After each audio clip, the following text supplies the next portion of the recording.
be back in chambers in October, but in the meantime, I ask for everyone's patience today as we navigate this. With that, I'd like to call this public session to order. Your Worship, all public meetings of Moncton City Council are simultaneously translated. Hearing devices are available in the lobby.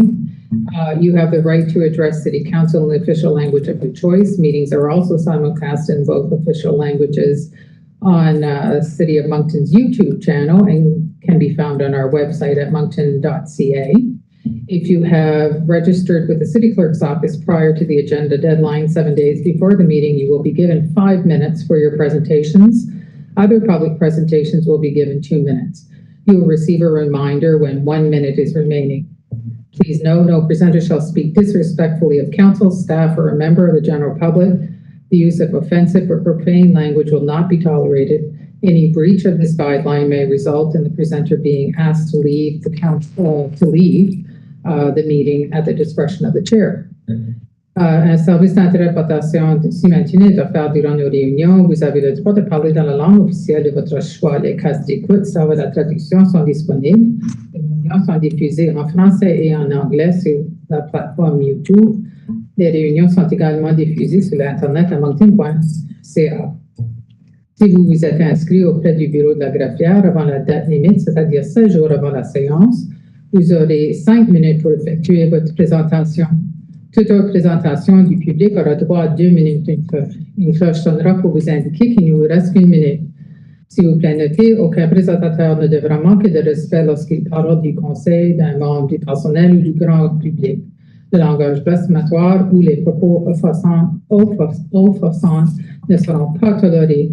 Le président ou la présidente pourra demander à tout présentateur qui enfreint cette directive de quitter la salle de conseil ou la réunion. Merci, Madame la Greffière. So we have an agenda before us. I understand there's one rearrangement you would propose. Yes, it's been asked if council would allow the stop up and close, which is item 10.2, to be moved up after 7. planning matters. With that, one minor modification. Could I get a motion to accept the agenda? Thank you, Councillor Legier, seconded by Councillor Kingston, I believe. All those in favor signify by saying aye. Aye. Opposed?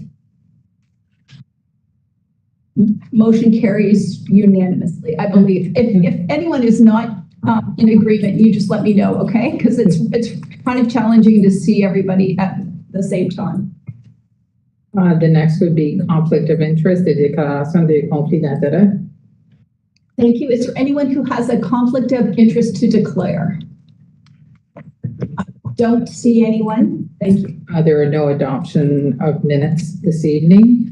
Consent agenda. There are 2 things on the consent agenda. One is event street closure, noise bylaw exemptions, request for events that will be happening within the city September to December 2014, and the provincial election municipal advocacy priorities. Terrific. Is there someone who wishes to move the consent agenda? Thank you, Councillor Butler. Is there a seconder for that? Thank you, Councillor Legier. Any questions on the question? All those in favor signify by saying aye. Aye. Opposed? Aye. Motion carries unanimously. We have no public presentations this evening. There is an administrative presentation. It's an update from RCMP Superintendent Ben Jolet. I am not sure if Superintendent is on as of yet. Superintendent Gillette, are you online?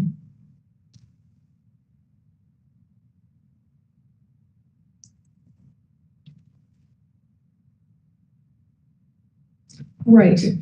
Well, perhaps we could carry on, and then when superintendent gets on, we can, if everyone's in agreement with that.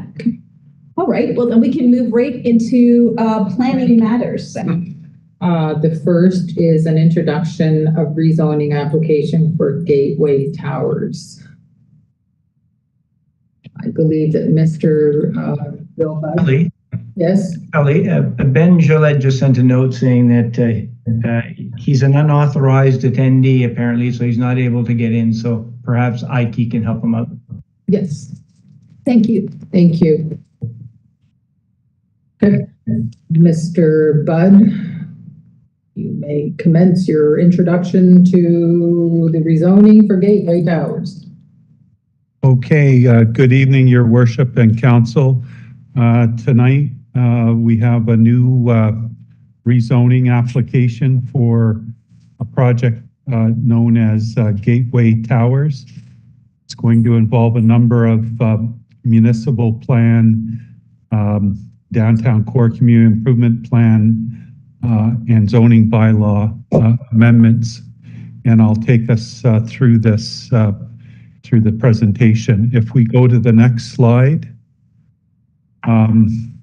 So the rezoning application proposes to, number one, amend the municipal plan Schedule 1 by redesignating a portion of PID 704606662 and PID 00697847 from downtown to planning area.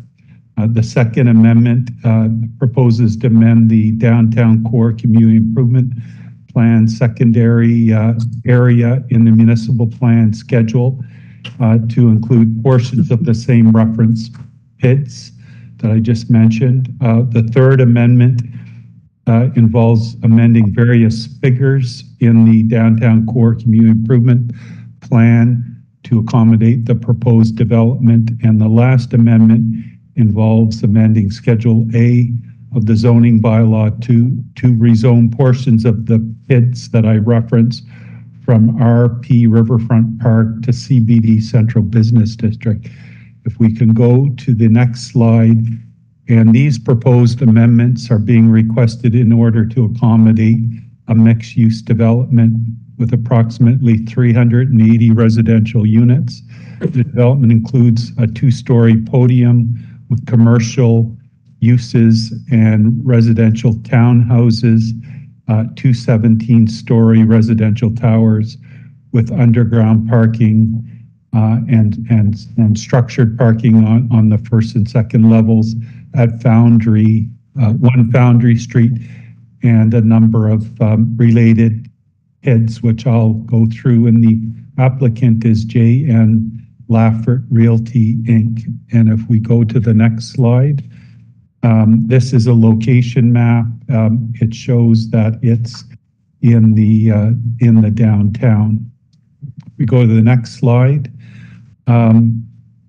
This slide, the developer received city council approval through the City of Moncton disposition and acquisition of municipal land policy to acquire for assembly identified portions of PIDs 704606662, PID 00697847, PID 7021599, and a portion of Foundry Street south of Assumption Boulevard to be combined with the developer's property at PID 7061581.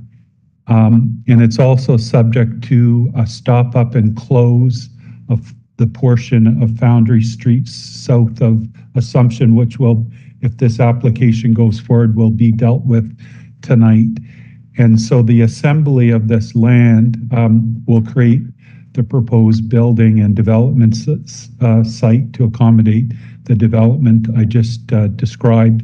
And what you see on this map, the red etched area, is the property that is being acquired from the city that the city has agreed to sell. And the yellow black dashed line shows the overall development site. So if we go to the next slide, please. And this is a view of the development site, which shows the former Northumberland Dairy building. It shows the Foundry Street right-of-way on the south side of Assumption, and what we call a ditch area, which is next to the park which makes up the development site. Now, when we look at this with regards to the current condition of the lands, the entrance to the Riverfront Park through Foundry Street is very poorly defined. Furthermore, the portion of the lands to the immediate west of Foundry and bordering onto the trail and Halbert sports fields are undeveloped and have, in previous presentations, council have been problematic from time to time as the ditch areas had some occurrences of social and safety challenges. So this provides a perspective of the area proposed to be developed and improved under the Downtown Core Community Improvement Plan. So if we go to the next slide, to try to show the overall context of this development, it's highlighted, the area of the development's highlighted in yellow. And what you see is the overall riverfront park shown in green. And then there's a trail shown by the red, and then you can see the relationship as well to the Petitcodiac River. So this site represents a very small part of the overall riverfront park, and the park still is able to function, that it doesn't impact the sports fields or the riverfront park trail. So if we go to the next slide, what this shows you is the site plan of the proposed development. It shows a 2-story podium with a publicly accessible corridor through the site from Assumption to Riverfront Park. It shows 2 17-story towers connected by a 3rd floor pedway. And then there's two stories of townhouses on the western tower with commercial along the 1st floor of both towers. And there's also underground parking in this building in a parking area in front of the building, Tower 2. We go to the next slide. This provides a building rendering, and it really shows the defined pedestrian gateway entrance into the Riverfront Park with commercial fronting onto the park. And the commercial spaces are designed to try to assist with animating the overall park. If we look to the western side of the first tower, you'll see a pedestrian walkway, and there's a tree buffer planted between the ballpark and the perimeter townhouses. And there's also very clearly defined connections to Assumption. So the pedestrian circulation is enhanced in this overall plan, either through the gateway of Foundry, which I'll show you more details on later. The other thing that's important in the Downtown Community Improvement Plan, there are certain gateway features where we're trying to maintain view planes through to the river, and the design of the 2 towers and the pedestrian gateway helps achieve that. And again, I'll show you that later in the presentation.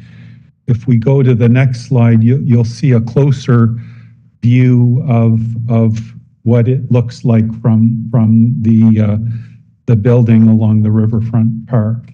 And if we go to the next slide, this is a view of 2-story townhouses at the perimeter of the building podium facing the Betts sports fields, and you can see the new walkway through there, and it's essentially in the place of where the existing trail is located. We go to the next slide. This was an early rendition of the front of the building, of the towers, and there were some problems with the overall design, and I'll show you the new design in a few slides. We go to the next slide. This is the overall development concept from the existing downtown core community improvement plan, which is a master plan for downtown revitalization. The privately held lands highlighted by the circle, currently those are privately held lands, and it's contemplated that this is going to be a higher density project envisioned in the southeast corner of Assumption Boulevard and Foundry. And so you'll sort of see a cluster of 4 buildings. 2 of them are currently on the Lafford property, and 2 would be on a property contemplated that's currently owned by MB Power. But what I'm trying to illustrate is in this general vicinity, the downtown plan envisions this cluster of development. And what's being proposed tonight in the amendment is just shifting the boundary of that red circle to the west and to include the proposed development. So if we go to the next slide, what this shows is in the downtown core community improvement plan, the master plan for downtown revitalization, there's a number of what we call neighborhood district areas. The Upper West Side, the corporate district, etc. But the Gateway Towers development is contained in what we call the Riverfront District. And again, just trying to illustrate here that this was always, some form of this type of development was always contemplated at this location. It's just slightly becoming a little larger, and I'll come back to that. If we go to the next slide, what's interesting also is part of the lands contained in the downtown core community improvement plan, including the law courts building, are located in an area that's subject to flooding, as shown by what this map is called the Resilient Space Plan. And again, this is in the downtown core community improvement plan, and this plan acknowledges the close proximity of the Petitcodiac River and climate change impacts associated with sea level rise, intensifying storm surges, intensifying precipitation events, and related inland stormwater flooding. And the plan has a section to mitigate risk associated with overland flooding events. The city's zoning bylaw establishes a framework, a benchmark for new construction of habitable space at a minimum of 10.5 meter elevation, which is above the flood area that would flood if in a 1 to 100 year flood event. And so that combined with other flood mitigation strategies contained in the plan that deal with flood-proofing underground parking and such, help address this issue. The other thing council may be aware of is the downtown infrastructure is being renewed and streets are being elevated. And that also is all assisting with the climate change adaptation and mitigation. And in the future, there's also a proposal for the city to undertake a study with FCM funding to look at other measures to assist with flood protection, such as a protective berm being incorporated throughout the Riverfront Park. So I raise these because I understand there might be concerns related to this. We go to the next slide. This is the slide that I said was going to get redesigned. This is the front of the building. And one of the important things, normally our downtown design standards require buildings to completely be located along the frontage, and things like downtown parking can't be in front of buildings and the main street. But in this instance, the parking here is being created to help provide some parking for the tenants of the commercial spaces and residents and overall tenants in this building. So to mitigate that design requirement, we wanted facade improvements on the first tower, which you can see here. But we also wanted to create a dedicated pedestrian gateway feature that creates a welcoming environment through to the Riverfront Park, and that's publicly accessible. And this will be a condition that I'll come back to, but this will be a publicly accessible right-of-way that anyone can use to walk through to the riverfront. And it might be hard to see, but that gateway goes all the way through and underneath the pedway. So if we go to the next slide, this is a little bit closer look. We may need to have in future presentations a little closer look at the space under the pedway, but the intent here is to create some amenities for the public that are walking if they want to use park benches, a nicely landscaped area. So there's conditions in the rezoning to create this. If we go to the next slide, these are the amendments to enable this development. So the first one, Schedule 1.7, is the generalized future land use map. And we're changing the land use designation from downtown to planning area to add that etched area in the first map to the downtown core community improvement plan area. The next amendment is Amendment Schedule 4.1, and that is essentially amending the boundary of the downtown core community improvement plan to be able to accommodate the two-tower design. And the last amendment shown here is in the zoning bylaw, Schedule A37, and we're rezoning lands that are zoned today, Riverfront Park, to Central Business District to accommodate the proposed development.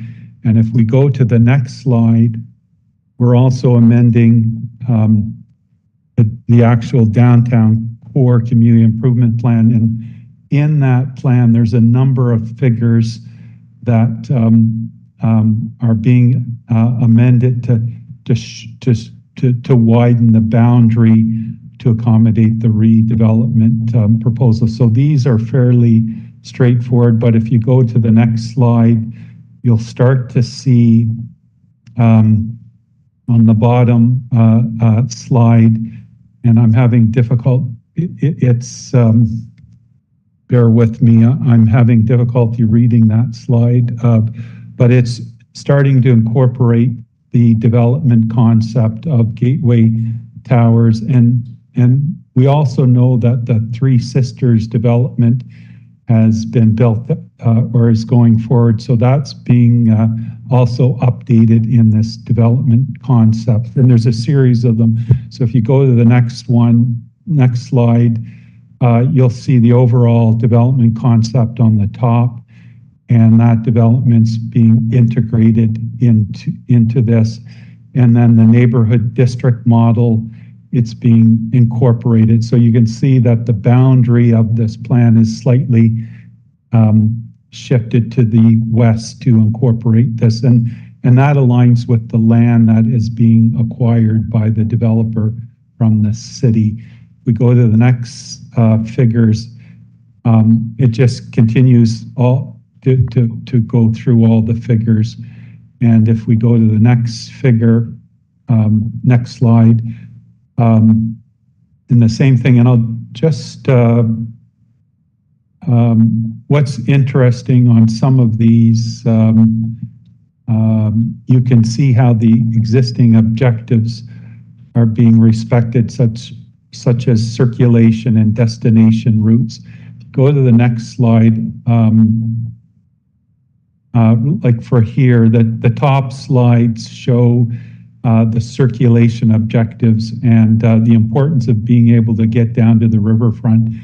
And with the gateway design of the pedestrian access, you can see through Foundry that objective is able to be maintained. And on the bottom slide, the current development downtown core community improvement plan identifies current important gateway locations where they in the downtown, represented by that sort of pink large circle, and it has important view planes and sort of gateway features. And again, I think the development, the way it's been designed, respects this objective, these objectives. And if you go to the next slide,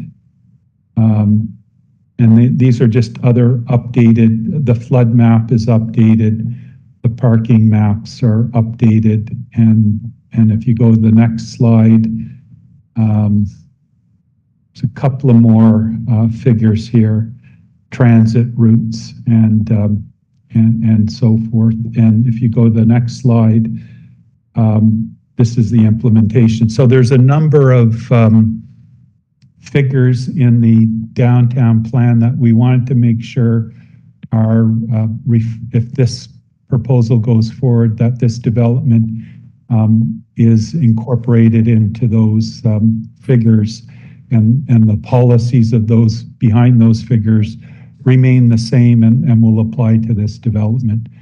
If you go to the next slide, the recommendation, administration's recommending council proceed with these amendments by giving first reading to the bylaw amendment, setting a public presentation date for September 3rd, referring these bylaw amendments to the Planning Advisory Committee for their written views, and setting a tentative date for a public hearing for 4 p.m. October 7th, 2024.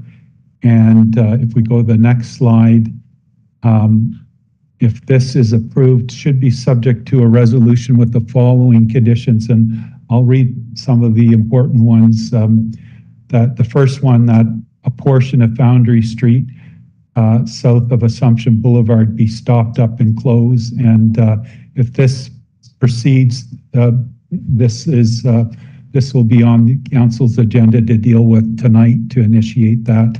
The second condition is that a portion of PID 70261-599, a portion of 704606662, portion of PID 00697847, and a portion of the former Foundry Street be consolidated with the developer's PID 70261-581 to create a building lot as per the plans before a development permit is obtained.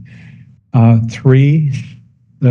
next slide, condition 3, that the developer shall employ additional flood mitigation measures to reduce the risk and impact of flooding in the lower level of the parking structure.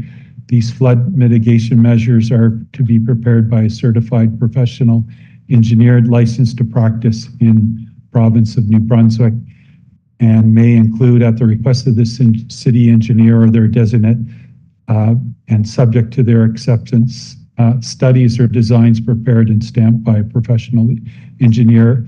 Condition 4 is related to that prior to the issuance of a building and development permit, the landowner shall enter into an agreement that relates to this condition.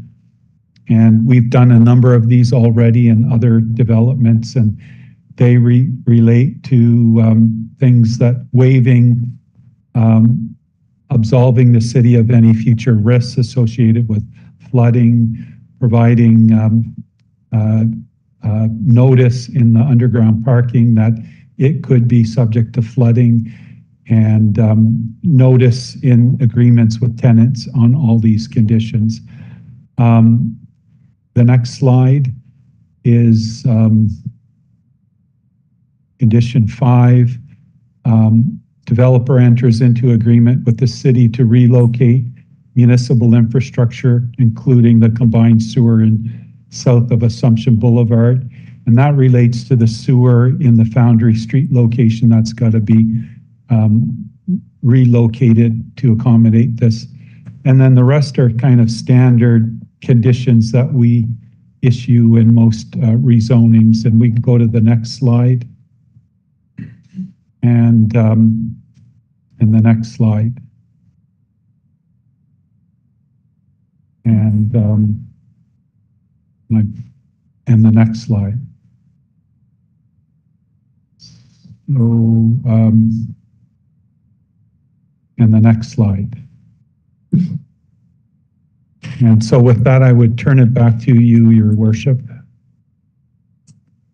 Thank you very much, Bill. Councillor, or Deputy Mayor Terrio, did you wish to move this recommendation? No, I do have questions. Okay, I see hands up. Councillor Legier, do you wish to move this recommendation? Yes? Is there a seconder for the recommendation? Thank you, Councillor LeBlanc. I will go back to the Deputy Mayor for your questions, and I think I saw another hand up somewhere. Could you please remove the attendee screen and just let us see council? All right, Deputy Mayor, go ahead. Merci, Madame la Maire. I'm just concerned right now about the flooding since the citizens contacted us with regards to this. And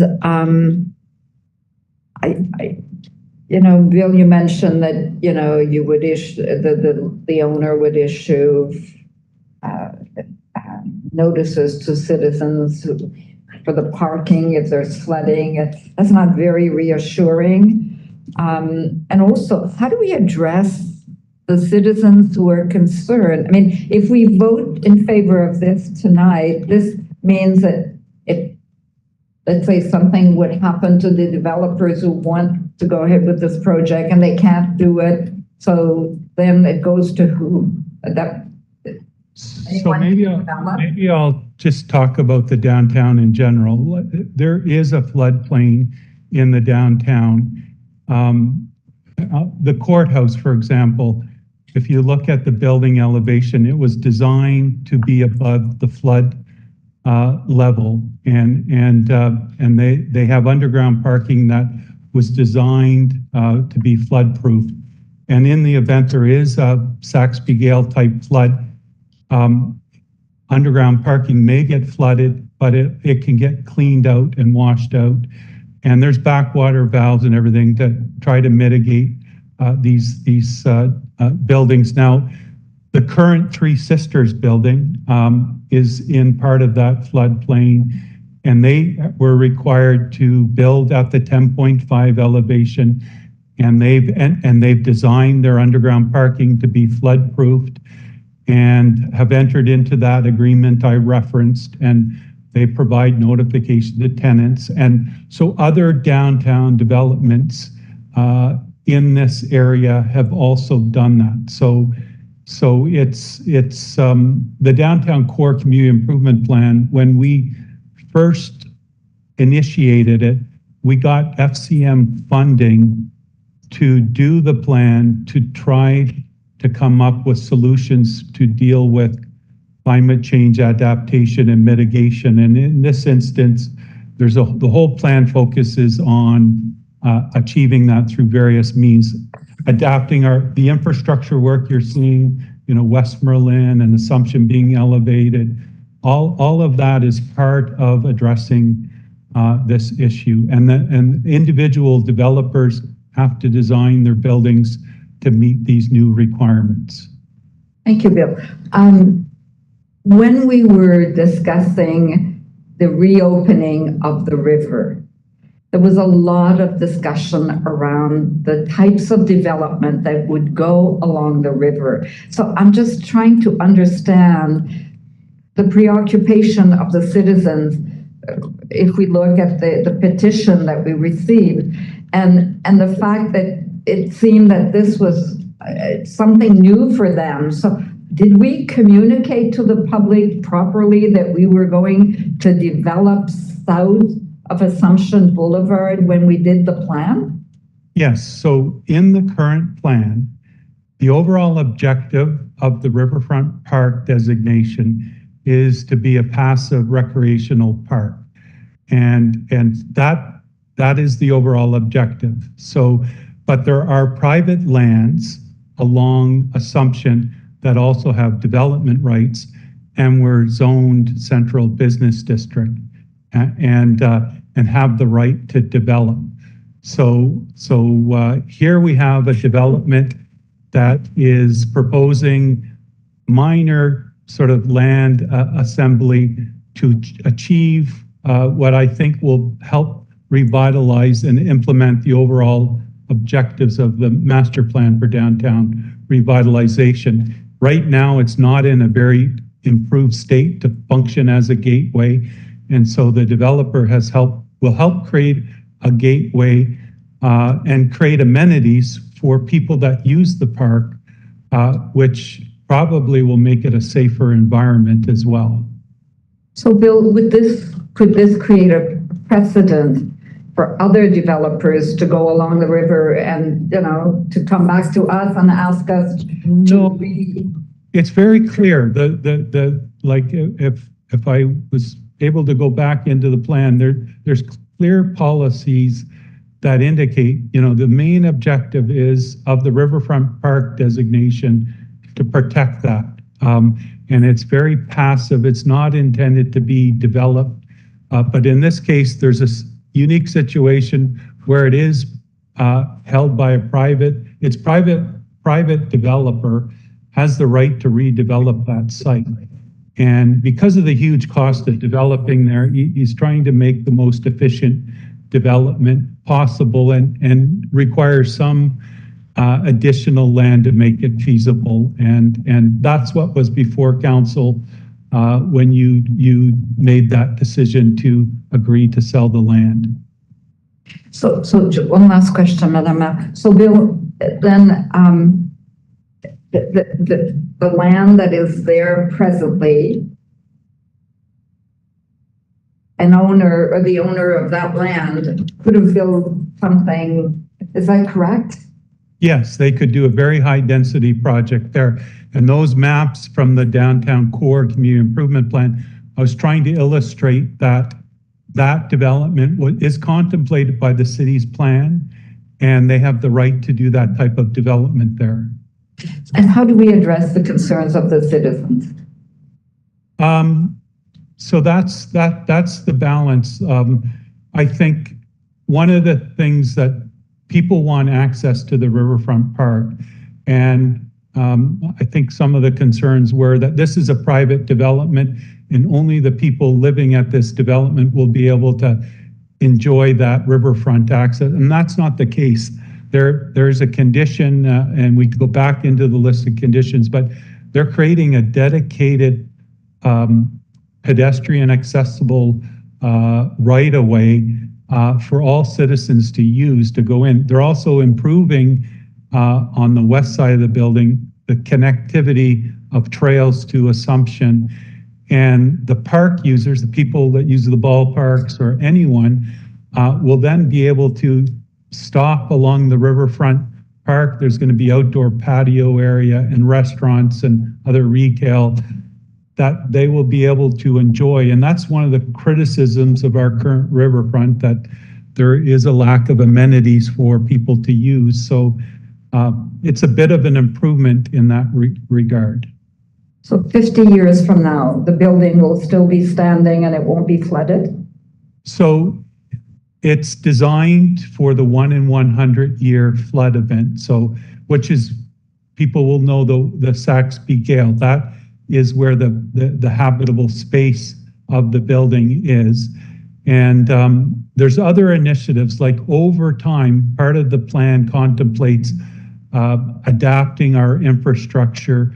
There is a proposed study to look at what other measures can we do and flood protection measures. And so there's things that we can do over the next 25, 35, 50 years to ensure this built environment is protected. Merci, Bill. Merci. Thank you. Councillor Bourgeois.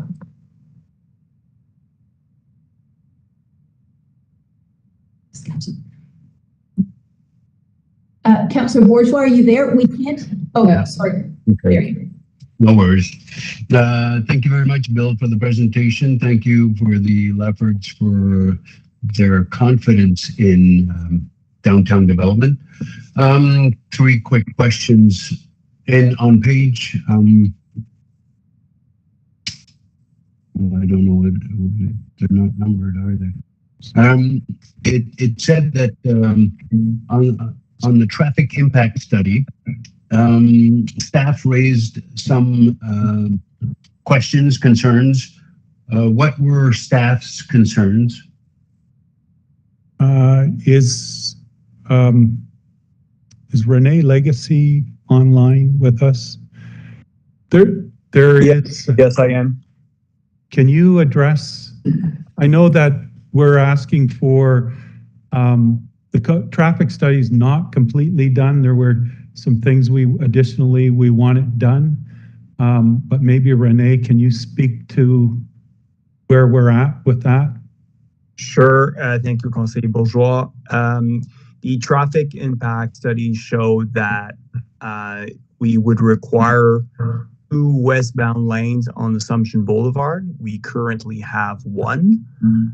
However, a second westbound lane could easily be retrofitted just by changing some of the concrete island in the intersection. However, we have to ask ourselves if we're trying to create a gateway here to the riverfront. So do we really want to add another traffic lane that people would have to cross? And also by adding this westbound traffic lane would also restrict some on-street parking that we could potentially be doing in the future. So the traffic impact study really looked at kind of traffic impact, black and white, but I think we have some consideration and some thinking of how that intersection will look like, considering that we want to bring more people to the riverfront. Okay, and will that traffic impact study be completed with staff's comments when it comes back to council? Yes, it will. Okay, perfect. Second question, Bill. Maybe I misread the requirement for land for public purposes. You basically state that there's no need for land for public purposes. And I quote, the development is, just lost it. The development as proposed does not require a contribution of lands for public purposes. Could you explain that? Why not? I'd have to grab my report. Can I come back to that? I need my. Sure. Okay. It says, however, the publicly owned private space achieves a similar objective without public funds expenditure. But my question was going to be, if that's the case, I keep losing my page here. Technology is beautiful when it works. My question was, if not land for public purpose, which to me makes perfect sense because it's surrounded by land for public purposes, but shouldn't there be some sort of financial compensation instead? So you can ponder that and look it up. I may need to go into more detail for the next meeting, but what I do know is there's a couple of things. The developer's going to invest $1 million in landscaping improvements for this overall development, creating, the trail improvements, the tree buffer, the pedestrian gateway, and then so that's a bit of kind of compensation to offset that. But I'll make a point to have more details on that.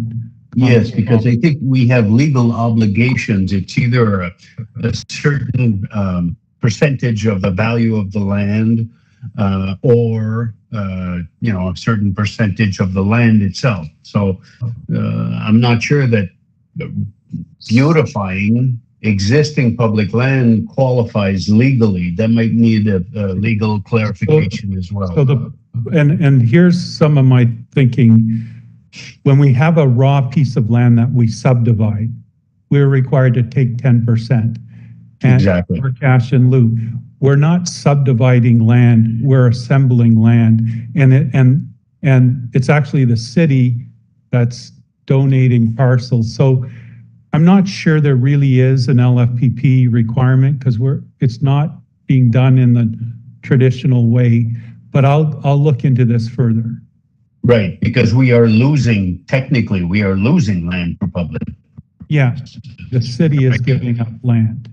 Okay, so what does the legal obligation, that's fine, as long as you come up at the next meeting with the answer to that legal obligation, since we're doing something that is different from the norm.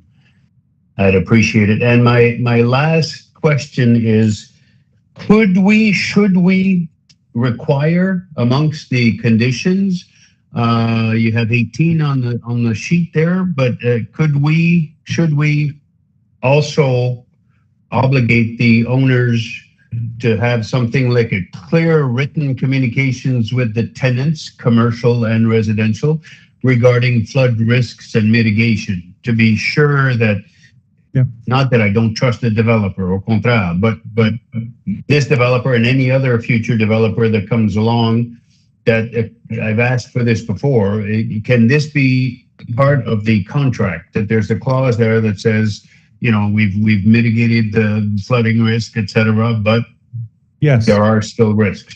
The developer currently is doing that today with the Three Sisters.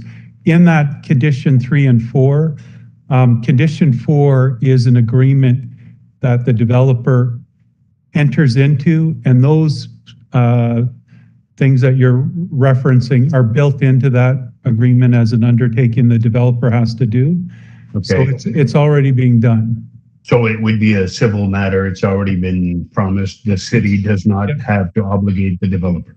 It's built into the agreement between the city and the developer has certain obligations to do with his tenants, and it's those conditions are spelt out. We could circulate a copy of that agreement to council. One that's perfect. Okay. Okay. As long as citizens, I know that as a corporation, we are protecting the corporation and therefore the citizens who are stakeholders of the corporation called the City of Moncton. But 20 years from now, 30 years from now, maybe the Laffords are going to sell it to somebody else, and somehow in the deal, it runs with the transaction, I know, but does the obligation to inform future tenants come with the agreement? Yeah, and it runs with the title. So it runs with the land title. So okay, thank you very much, Bill. Thank you, Madame le Maire. Merci beaucoup. Anyone else? I see no other hands this time. Speak now. All right. We know that the public presentation will be on September 3rd. The Planning Advisory Committee written views September 25th. There will be a public hearing on October 7th. So with that, all those in favor signify by saying aye. Opposed? Motion carries unanimously. I would suggest that now, I understand that Superintendent Gillette is online. Perhaps we could hear from the RCMP now. Is that correct? Mm-hmm. Yes? Okay. The floor is yours, Superintendent. Hello, can you hear me? Yes, we can hear you, but we cannot see you. I don't know why, but thank you to the IT department for figuring that out. It was saying that I was a non-approved guest for the meeting. So, there we go. So I'll jump right into my report. Thank you for your patience with me and trying to figure out how to log on here. I'll speak first of all regarding community policing. As you can all imagine, extremely busy this summer. A lot of community events, a lot of planning events. Here are some of the highlights since we last reported to council. We continue to have a lot of good reactions regarding our Coffee with a Cop events. We had another event on July 19th. It's a really good opportunity for residents to meet with police officers, but also for applicants to come out and speak to the community policing team and ask questions specifically regarding our pre-posting agreement, which I've mentioned in the past, where applicants have an opportunity of coming back to New Brunswick and knowing that they'll come back even before heading out to our academy. On August 9th, just about a week ago. For those that aren't aware, annually, August 9th marks the annual national celebration to honor all Canadian Armed Forces and police officers who served in peacekeeping missions around the world. On August 4th, the Sunday before, there was a ceremony to commemorate the event. Myself and Inspector White attended the event, which was attended by various municipal, provincial, and federal elected officials. Councillor LeBlanc was there. And it was a really good event. It was held at the Legion's Branch 6 in Moncton.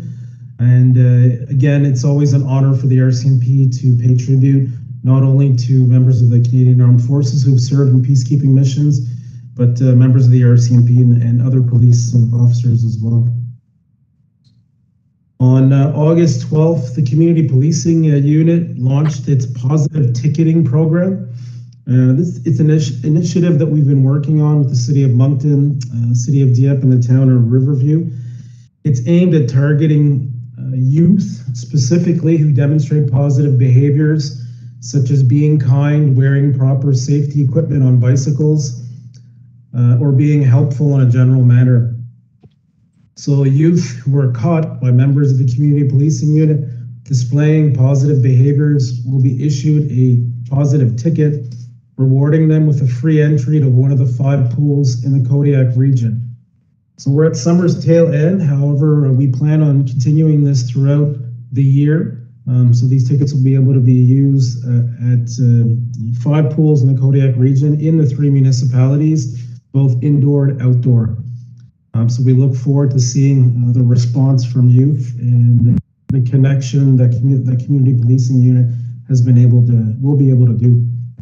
Next, regarding community policing, since July 29th, we've made a coordinated effort regarding the intersection of High and Park. I'm sure everyone on council is aware about that location. So the area, for those that haven't been there in a bit, it's full of open areas and unoccupied lots. Therefore, it's led to an increased presence of individuals living rough in the community and associated negative behaviors that can come with that. So in partnership with the Moncton bylaw, the community policing team has increased patrols in the area, in fact, on an hourly basis to keep tabs on the area. We've also tasked our patrol section to increase patrols during nighttime. And since we started on July 29th specifically, we've seen a decrease in groupings and loitering in the area.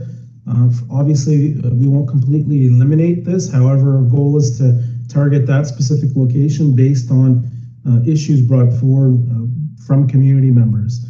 The other thing I'd like to add regarding that is our open air drug enforcement activities that we've been doing for some time, specifically with our plainclothes members. What I've asked the community policing team is to do it in full uniform, so it's less of a spring up on people that are using drugs in the public, but have our community policing members who are in uniform, fully marked vehicles, conduct those patrols specifically in our downtown. They've had a lot of success. A lot of people have been detained, drugs have been seized, and again, pointing people towards services. It's a continued effort both on the patrol side, community policing, but also on our crime reduction unit, who we're going to deploy when they can, specifically in plainclothes on those troubled areas. Another note is really good work in partnership with the Enviro team, which has been patrolling the area on a daily basis to clean any garbage, debris left behind. So our community policing unit is very plugged in to all of our partners, specifically in the downtown, to work on that and do as much as we can.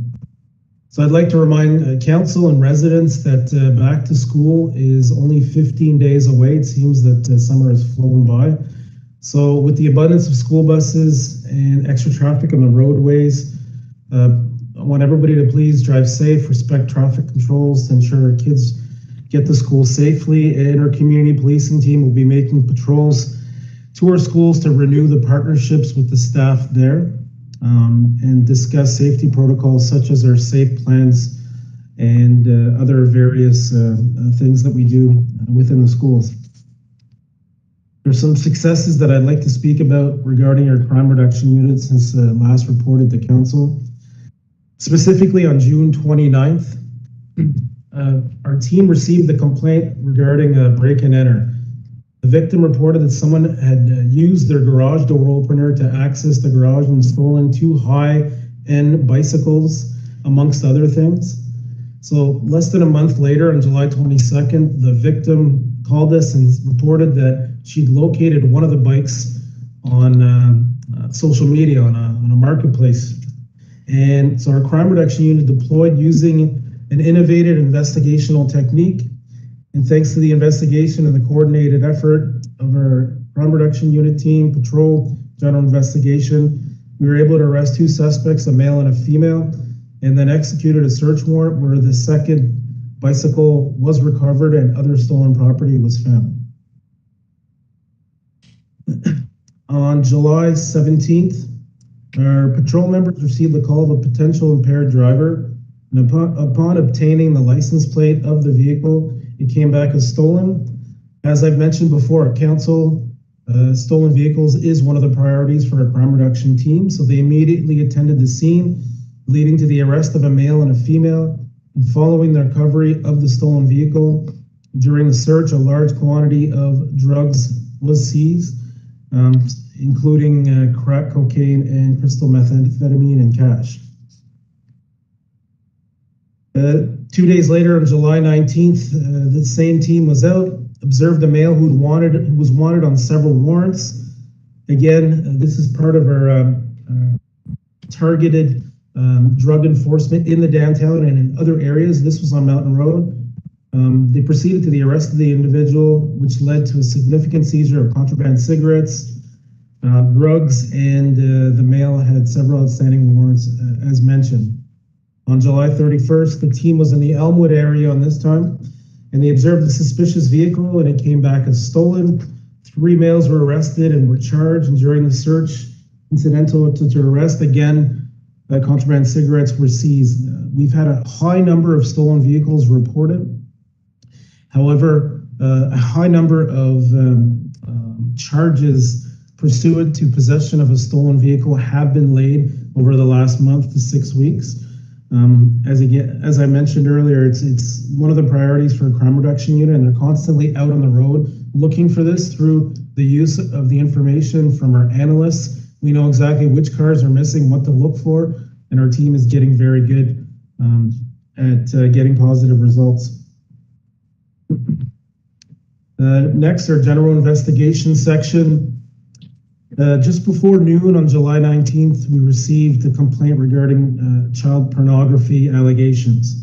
The witness had the courage to come forward and report this to us, and they indicating that they had located suspicious material on an electronic device of a loved one. Our general investigation team immediately took action in the investigation and drafted a search warrant.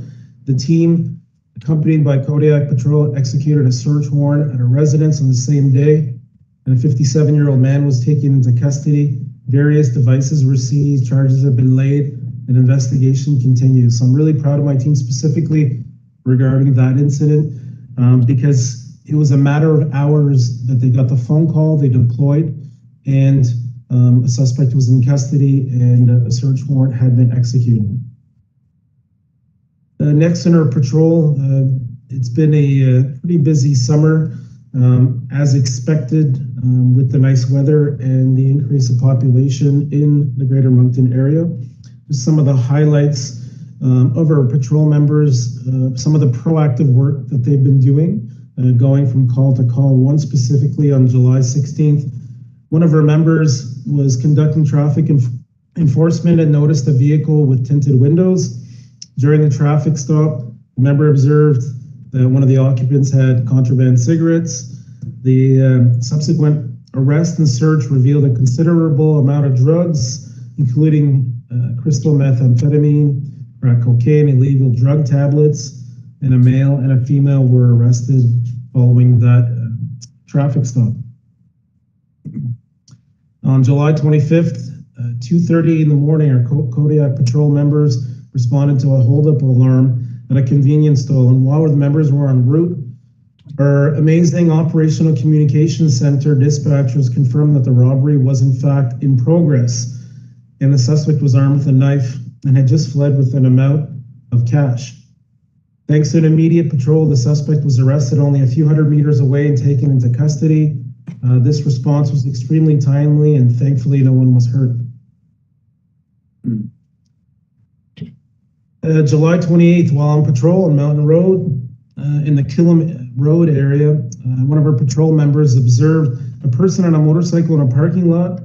As the member attempted to intercept the rider for a traffic offense, the driver attempted to flee, however, was unable to leave the location because of a vehicle malfunction. The member quickly arrested the suspect, and subsequent to the arrest, a large amount of crystal methamphetamine, a flare gun, which had been modified into an illegal prohibited shotgun, and other drugs were found. And the individual also had outstanding warrants of arrest. He was detained and remanded into custody. On August 8th, Kodiak Patrol responded to a report of a possible impaired driver at a business in Dieppe, and this spilled over in a large part of our area. After a speedy patrol of the scene, members located the vehicle, which was in fact stolen. Several individuals were taken into custody, and what followed the next day on August 9th was a coordinated effort between our patrol, our crime reduction unit, and our criminal intelligence unit. A total of 8 people were arrested, including 3 adults and 5 youths. A total of 4 stolen vehicles were located and recovered. And through information from our analysts, we confirmed that this group had been the primary drivers of vehicle thefts this summer. The same group was also involved in other vehicle thefts and violent offenses earlier this year in Moncton and in the surrounding areas. Some have been remanded into custody and others have been released on conditions. The Provincial Tactical Traffic Enforcement Unit, were in the Kodiak area on August 2nd. As always, we partnered with them to conduct a full-day traffic enforcement blitz. Members focused on the hotspots in all 3 communities, targeting dangerous driving, distracted driving, as well as unsafe vehicles. In that one-day event, a total of 149 traffic tickets were issued across the area. 5 vehicles were towed, and check stops were performed in several areas. This week is going to be a very busy week, as we all know. The YQM concert is ongoing in Dieppe.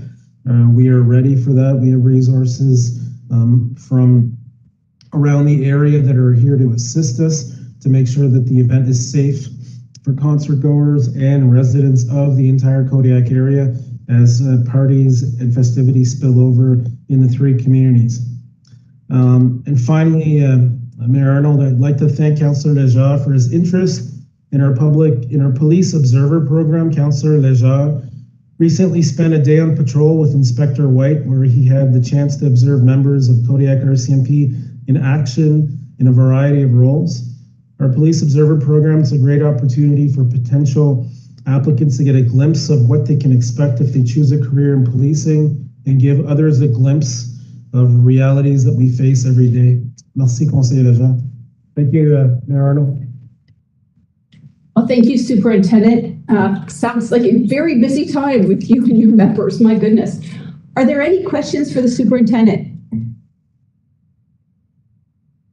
I don't see any. Thank you for being here. I'm glad that technology worked out for you. I think we're good. Okay. Thank you. Good. I think there's 2 questions, Mayor Arnold. Are there? Sorry, I can't see them. Where are they?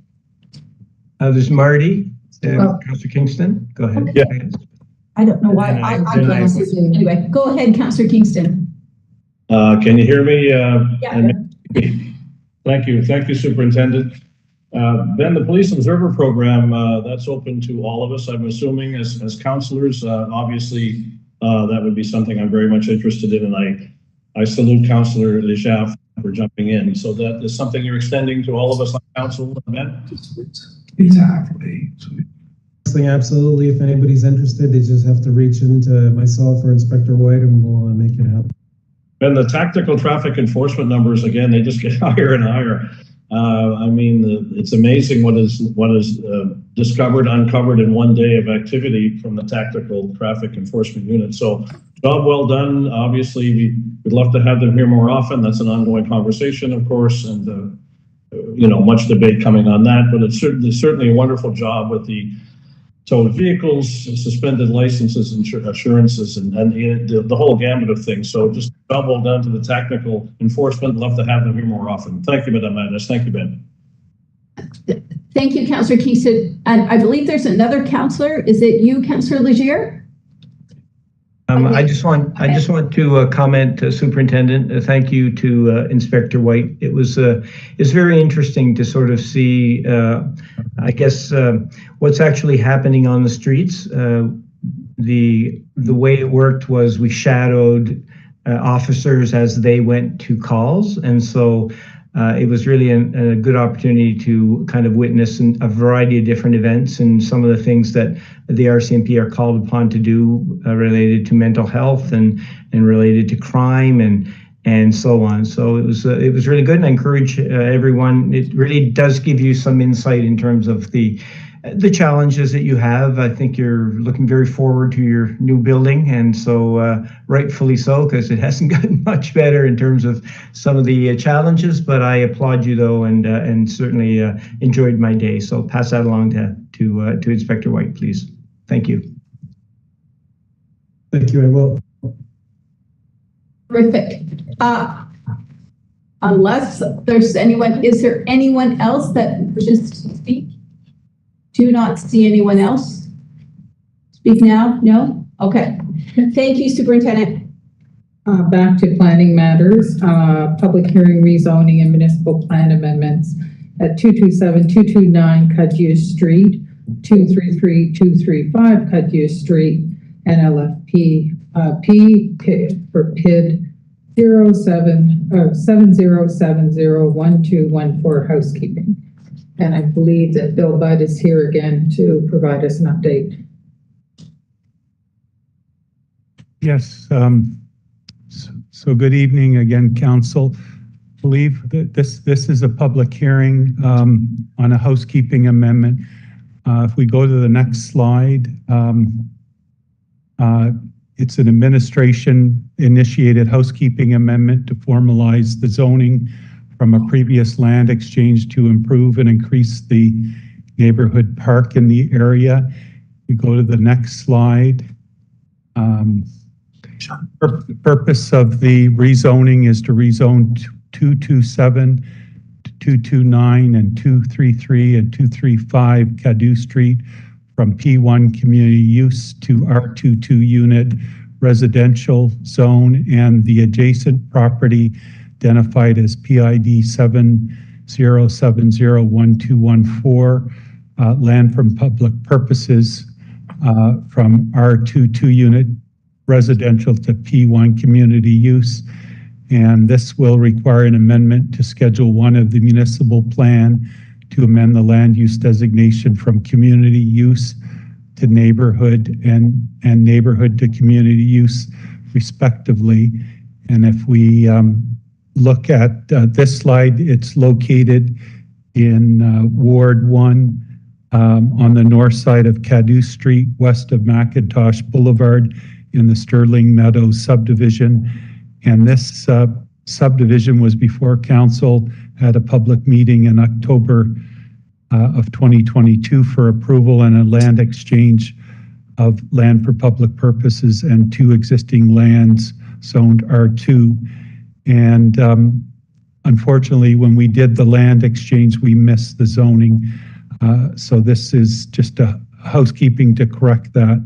If we go to the next slide, this just shows the proposed zoning changes. So on the first slide, the 2 etched red lots are the ones going to be zoned to R2, and the green with red etched is the one going to P1 community use.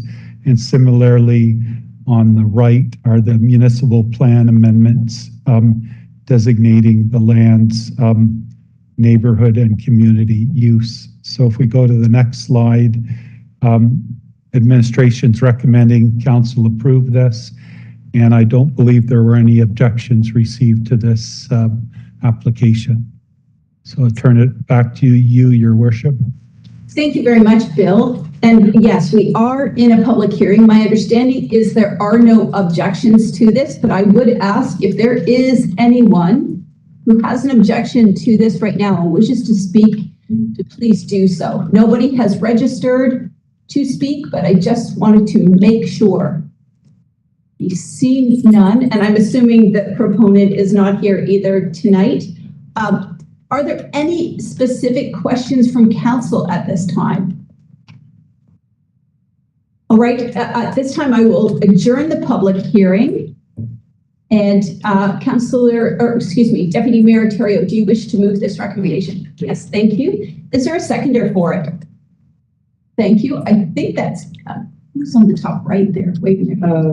Kingston. Oh, Councillor Kingston has seconded it. Thank you.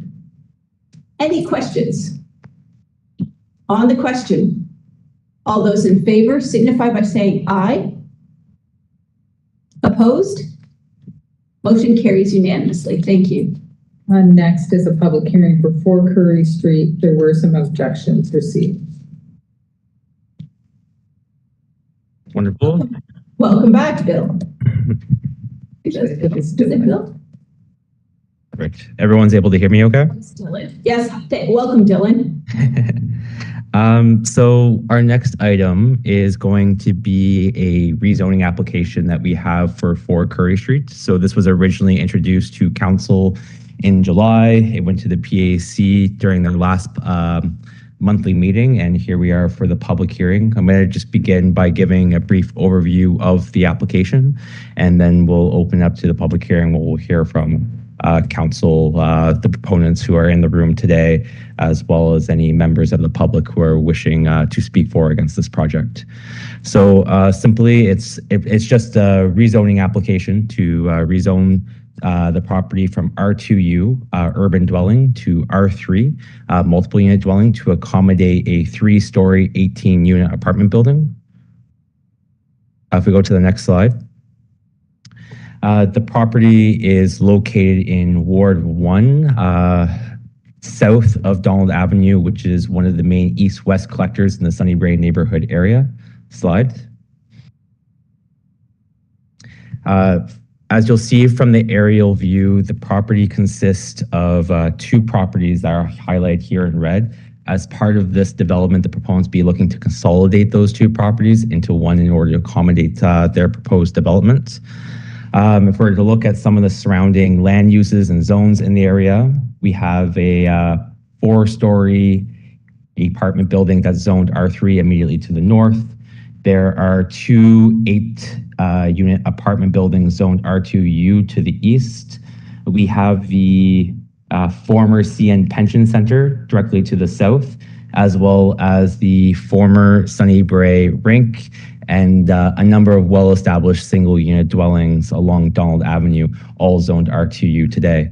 The property under its current zoning has the development rights to build an apartment building up to 8 units, similar to what we see on the east side of Curry Street. However, having worked through this development with the proponents, we felt it was more appropriate to have a single building that allowed a bit more density yield, given the property's unique location within the Sunnybrae area, but also the need for more diverse housing choices within this neighborhood. Slide. So here we have the site plan that was submitted by the applicants. So the building is proposed to be located in the southeast corner of the lot. And this location was preferred to minimize the siting of the building in relation to those single unit dwellings on Donald Avenue, but also to reduce any risk of overshadowing. The primary entrance to the building will front Curry Street. Meanwhile, there's a secondary entrance along the rear portion of the building that will enable tenant access to and from the building. The driveway entrance is located on the north side of the building. The development plans are accounting for 20 surface parking spaces. So it's representing a parking ratio of 1.11 spaces per unit. They're also proposing a landscaping buffer around the site. So where you see there in green, and that will be outfitted with a 2-meter opaque fence, trees, and shrubbery. As part of this development, we'll just go back to the previous slide, if you don't mind. Thank you. As part of this development, the proponents were required to hire a certified wetland delineator. And through that process, they had determined that there is a wetland on the adjacent property where the Sunny Brae rink is. And this is over, I believe it's 2 hectares in area, and it's contiguous with the Halls Creek. So in order to develop on this land, which falls within that protected 30-meter buffer, they were required to apply for and get what is called a wetland and watercourse alteration permit approved. So that happened in May and June of this year, where the Department of Environment would have approved this site plan based on a set of terms and conditions to help mitigate any future alterations to the existing wetland on the adjacent property. The wetland delineator would have also picked up this ditch that falls along 3 sides of this property. So I know that when we had sent this out for public notice, most of the comments that came back from surrounding neighbors were concerns about, flooding on their property or risk to this existing stream. So this was picked up by the wetland delineator and sent to the Department of Environment, and it was determined that this would not fall under the definition of a stream. It is in fact a ditch, similar to a swale that we see in most of our own subdivisions. So the way the water is running today, it runs from Donald Avenue, which would be upland from this development, and it would fall across this property and into Halls Creek. All that ditch will be retained in its existing location, and then any runoff caused by pavement associated with the parking lot or the structure itself is actually going to be captured within the parking lot. So they have a number of catch basins, and that parking lot will act as a bowl, and then any water like runoff where in that landscaping area will run into the existing ditch, but at a lesser level than pre-development. And so I just wanted to bring that to everyone's attention. We will go to the next slide. Thank you. So above grade, the applicants are proposing what is, in my opinion, a modern and attractive building. It's going to be completely outfitted in traditional materials. They have also incorporated architectural features in this building that are reflective of the Sunny Brae neighborhood area.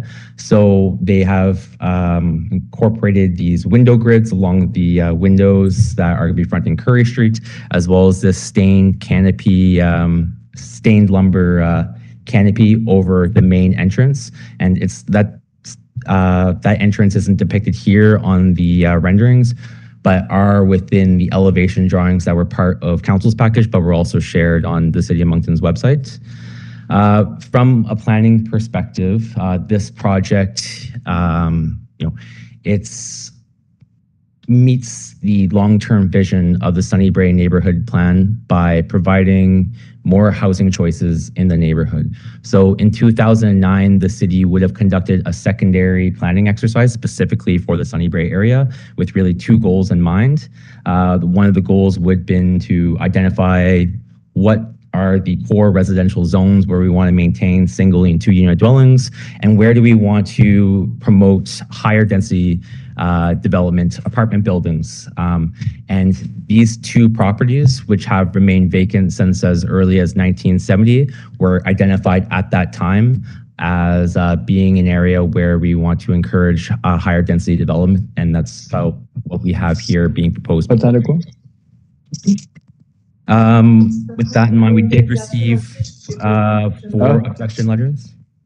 Sorry, there's a little bit of interference going on. We did receive 3 or 4 objection letters. Those were also posted on our website and were related to this property being located within a flood-prone area and the impact that this development will have on potential flood risk to neighboring properties. But as I mentioned, this project will be meeting our net zero engineering requirements, and all the water runoff from those properties on Donald Avenue would actually be running towards this property, so that they're having to, deal with it and manage it accordingly. With that, if we'll go to the next slide, administration is recommending that Moncton City Council approve this zoning bylaw amendment, being bylaw Z-222.33, subject to a resolution with those conditions listed here, and were attached within council's package and are also located on the City of Moncton's website. Thank you. So this is a public hearing. Is the proponent here and do they wish to speak? They are present, but they will take questions if required. Okay, great. At this time, I understand there are 2 objectors who have requested to speak. Who do you have up? I have Courtney Amo. Courtney, the floor is yours. Courtney is on the phone. There she is. Go Hi, ahead. can you hear me? Yep. Yeah, we can hear you. Go ahead. Thank you, Your Worship and members of council. In the message that I sent along with my my concerns, I wouldn't say objections, but more concerns about the changing of the zoning sense for this project, is, as was mentioned, primarily due with the flooding risk. When we asked the province for a copy of the watercourse and wetland alteration permit, there was no mention of the so-called ditch or the stream, as we call it. So I am pleased to hear that our concerns were raised with the province. One of the challenges with this waterway is that it is much more obvious and visible during the spring, fall, where water from the Sunnybrae sort of neighborhood and hill seems to follow above ground and possibly below ground courses into that little stream area. So it's quite significant in the spring, and then depending on weather conditions, dries out over the course of the summer and fall. And so our main concerns is hearing from the developer, what are the measures that will be taken to ensure that this stream is carefully preserved so that that waterway in the spring is able to accommodate the water that comes towards it. And also what measures will be put into place in order to ensure that there isn't erosion, again, because of the rise and fall of this waterway, that there isn't erosion that happens on the side of the development that would ultimately clog up the waterway and cause blockages that could potentially flood our properties. Thank you for your time. Thank you very much, Courtney. I believe there is somebody else as well. Jacques Arsenault. I'm not sure if he was able to connect or not. Jacques, Mr. Arsenault? are you on?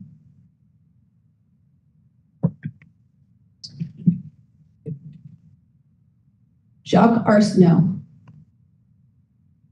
My understanding is he might have had some issues connecting. So I would ask our city clerk perhaps to read his objection, which I think is fairly similar to Courtney's, but Yes, it is. Find it. Make it bigger. So I'm not good anymore. The reason we are opposed to the rezoning of 4 Curry Street is because of the risk of flooding that will affect neighboring properties. Our property is located along the plot of land and may be affected by the development of the 3-story residential buildings.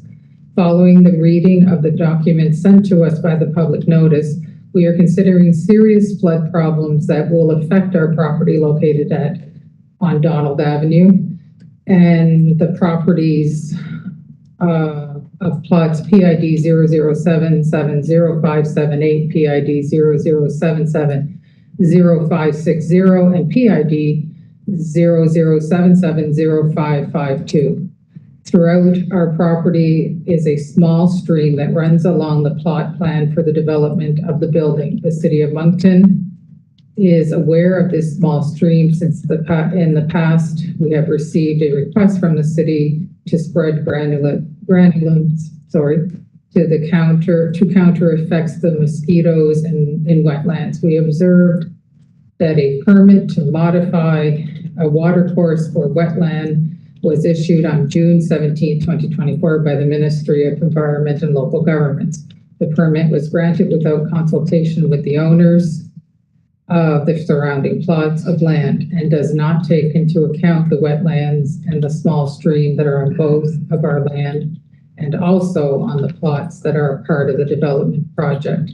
It is very important that the City of Moncton and the province of New Brunswick be vigilant.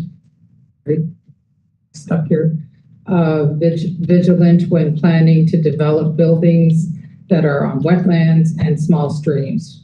We live on Donald Avenue for more than 20 years, and we know that every spring the stream overflows and the water flow follows its course and pours into Hall Street.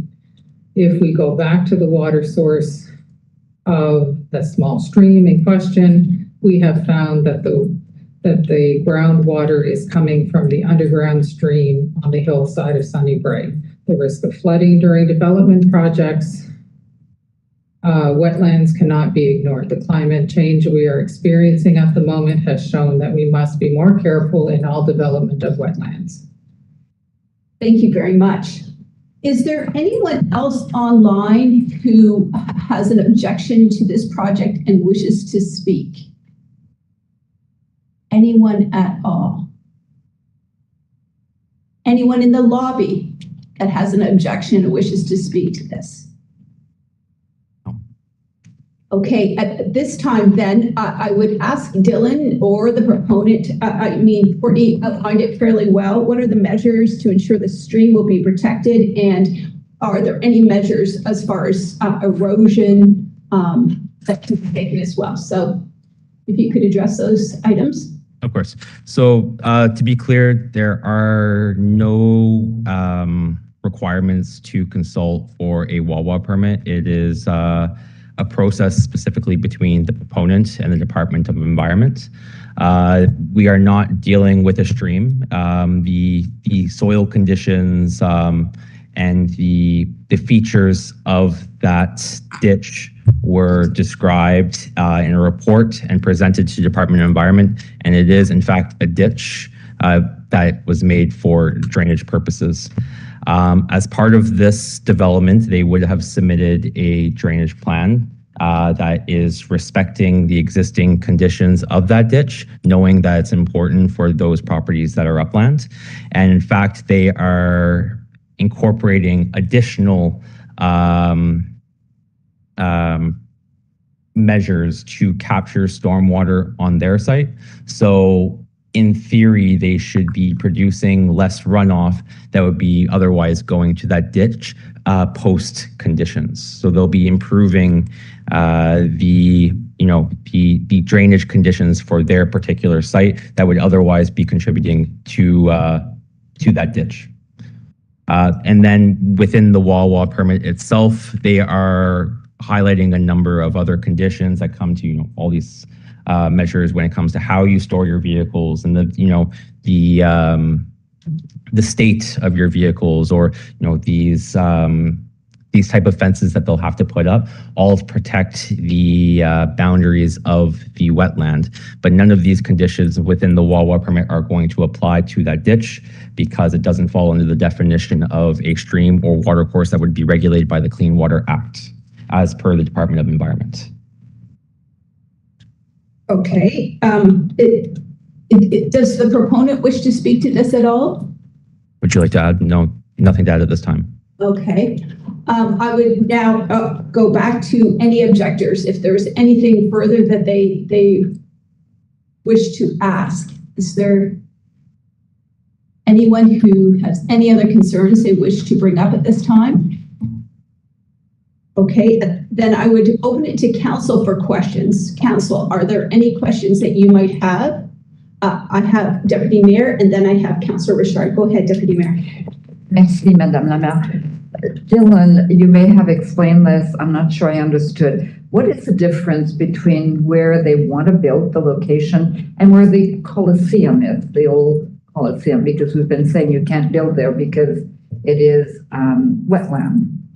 Yeah, there are a number of other issues there with that other piece of land, but I guess this property or any of like the development, like the landscaping or parking, doesn't fall within the boundaries of the wetland. It falls within the boundaries of this 30-meter protective buffer that they established to protect the edge of the wetlands, if that makes sense. And none of the thank you, Dylan. None of those who are opposed have spoken to me about this. So, but Jacques Arsenault at 52 Donald Avenue. How close will this new building be to this property, to the end of their property? At 52 the reason I'm Donald? asking is because they have the most beautiful, incredible garden. I had the pleasure of visiting it, and I just hope that this is a great project, by the way, but I just hope that it doesn't destroy their space. No, of course not. So any development that's happening here is going to be limited to the boundaries of their property line and will not be able to go on adjacent properties, right? So none of the trees or gardens that are on 52 Donald will be impacted by this development. If you would like a better idea of how close this building or parking are going to be to that property, maybe we can pull up the site plan. That would be great. That'd be helpful, yeah. Yes.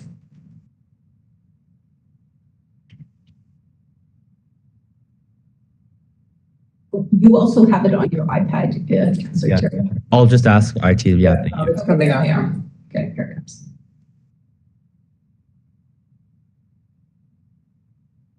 So would 52 Donald, you would know better than I, would it be this property here? I haven't, okay, my challenge is reading this map, so Okay. I'm not sure.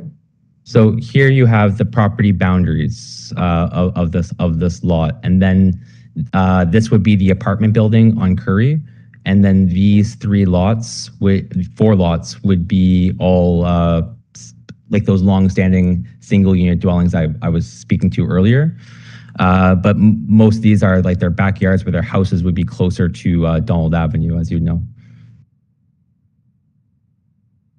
I'm sorry, Dylan, I'm not, I looked at the map, but I don't really understand. I can't see where. Okay, so maybe we can go back 2 slides before here. There's an aerial view, or wonderful, actually, sort of this one here. So where the building is going to be taking place. You see that? You say, I'll do You can see on screen now. Okay. Yeah. The building will be located like in the southeast corner. Meanwhile, those houses on Donald Avenue are located over here to give you a perspective. Just keep in mind that this is an aerial view at an angle, so it's not a bird's eye view per se. Okay, I can see it better now. Thank you, Dylan. Thank you. Councillor Richard. Merci, Madame la Maire. Thank you very much, Dylan, for the presentation. Just wondering about, I'd like some more information on the permit, on the Wawa permit, and so how you get from 30-meter buffer into removed almost 20 meters. Looks like. Yeah. So again, this falls outside of our process, right? For this, it's not that they're just required to come up with ways to protect the buffer through their construction. So it's not like these lands, yes, they're saturated, but they're not part of the wetland itself. It would be part of the buffer zone, and the Department of Environment has given their permission to develop in that area if you follow these requirements through your construction process to make sure that you're limiting the amount of disturbance to the buffer zone and wetland. I don't know if you have anything I'm not gonna like that or So I'm not going to ask you to bring the site plan up again, but the parking lot is into that buffer zone. Correct. 30 meter, right? Yes. Okay. So, and I understand you're saying it's basically between the developer and the government. Yeah. I'm guessing, and I don't know if you have this answer. I'm guessing you do. Would that be public information though? Is that something that the public can go find? I don't know if that's a great question. I can ask the Department of Environment in the future. But from my understanding, it's not on like Service New Brunswick, or it's not held on title. Normally, this is a requirement that we ask at the permitting phase, right? So before they can get a building permit, they need to have this watercourse and wetland alteration permit in hand. Normally, we ask for it up front through the rezoning to make sure that they're okay with what's being proposed. But no, normally it's not public information, but I'll confirm that with Department of Environment for sure. Okay, I mean, we had the information in our package. So that was presented there, but yeah, and I believe I also posted it on the City of Moncton's website too through our public notice, so it was available there. So that information is there. Okay, no, that's great. Just wondering on that. Thank you. Merci. Thank you. So this is the final ask. If there is anyone online, in the lobby, anyone at all who has any questions. If not, I just, is there anyone? Anyone? I'm sorry. Courtney. Courtney? Courtney, go ahead. Hi, thank you. Just to address the question of whether the watercourse and wetland alteration permit is available to the public. When we received this notice as citizens, we did not have access to that document. It was not part of the public consultation document. Okay. We did request a copy directly from the province, which we were able to receive, owing to a small fee to get access to the document. But I think these types of documents are actually quite important for citizens to have access to in really getting a sense of, what are the actions that are being taken and what are the conditions that the developers are being held to in terms of the approval of this permit. So wanted to mention that. The other quick point I wanted to raise, and I don't have any qualifications to get into a debate about what the difference between a ditch and a stream is, frankly. But my concern is that when this assessment was done, the way the ground looks from a visual assessment is so incredibly different than how it is in the spring. And so I hope that the developers will be taking into account that this ditch, if we call it that, or stream, as we prefer to call it, is a rather significant waterway in the spring. And so I understand the province approved the Wawa on the basis of different consultations, a certified wetland delineator on site, etc. And I understand that they're not held to consult with us as residents who reside around the property. Had there been allowances for that, we would have been able to provide that additional information, which could have led to maybe some additional wording in terms of the conditions of approval here. So that's all I wanted to add. Thank you so much. Thank you, Courtney. Councillor Legier. Thank you. Two things. I think a follow-up to what was just said.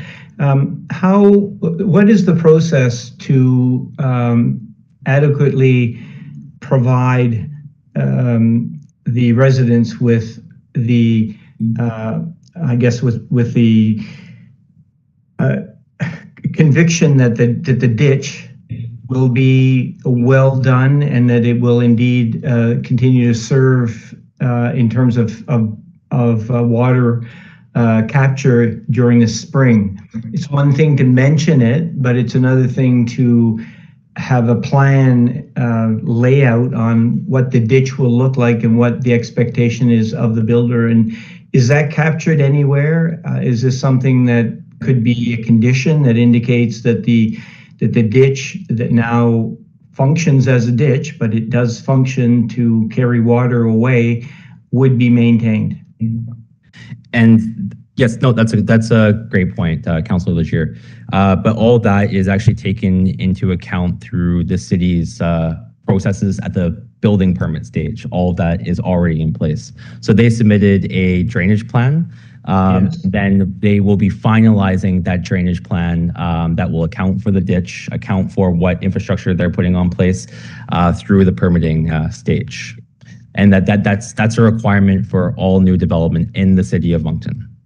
So in this development, I understand that there's a drainage plan, but in this one, it includes the ditch, and the ditch will be altered if it is, or I guess building inspection will be guaranteeing that the ditch will actually continue to work in the way that it has been working over the past several years, now that this new development will be, if it does move forward, be placed on these properties. Correct. Okay. And my second observation on one of the, I think it was the layout of the apartment and so on, I noticed a couple of encroachments, and noticed that in particular a deck, and then they're going to remove. So that has those negotiations or those discussions have taken place, and the properties that had built infrastructure on adjacent land will at their cost have to remove it. And do we look at whether or not there were permits issued, and what ramifications do those have? Because this is a situation where it was green space, but it actually was property that was owned. Just maybe some comment on the process. Yeah. No, that's a great point. So the short answer is that it has all been considered and managed through the developer. Kindly reached out to them and talked about what their plans and everything were before this was introduced to council, and went through what their options were. The deck, I believe, it's not going to be removed from site. What they'll have to do is come up with an encroachment agreement, which is will be taken care of by a lawyer. There were a couple options and everything available to them because they have the right to use this property for access and access alone, not to store a vehicle. So the location of the driveway is in that location so that can maintain the spirit of that agreement and capture the right of way.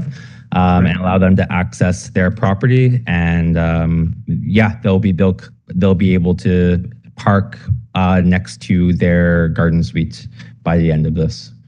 So, okay. Yeah. All right. Well, it's very good to hear. So thank you. Terrific. Thank you. Councillor Edgett.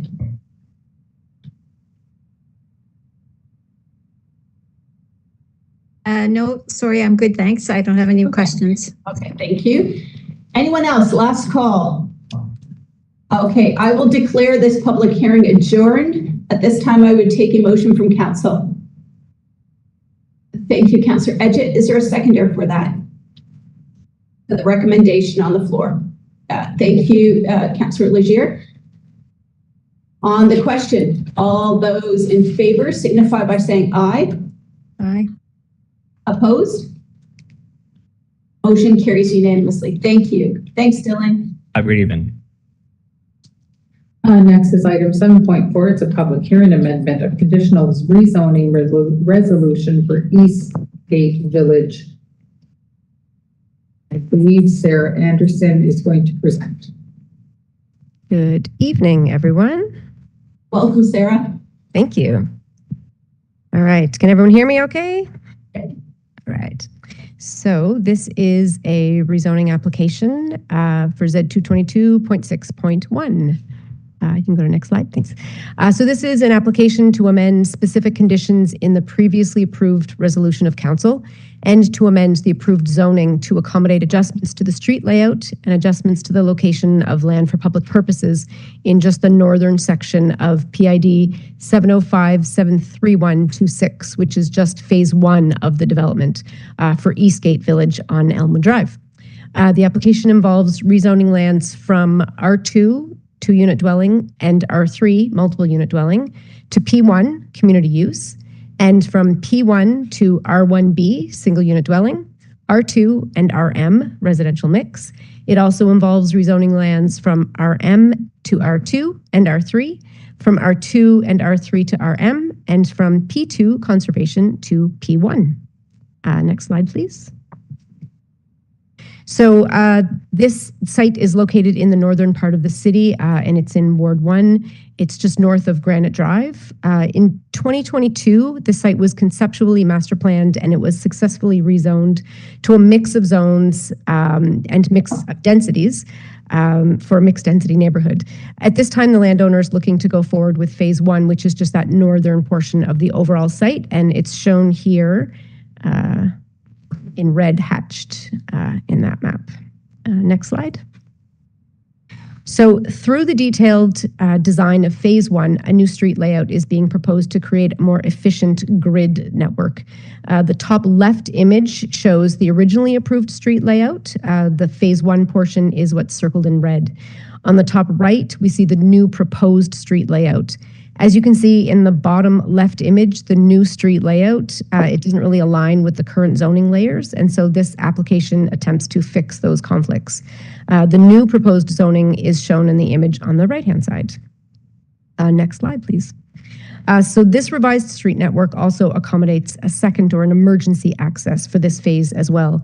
Generally, a street can only be constructed to a certain length before a second access is required.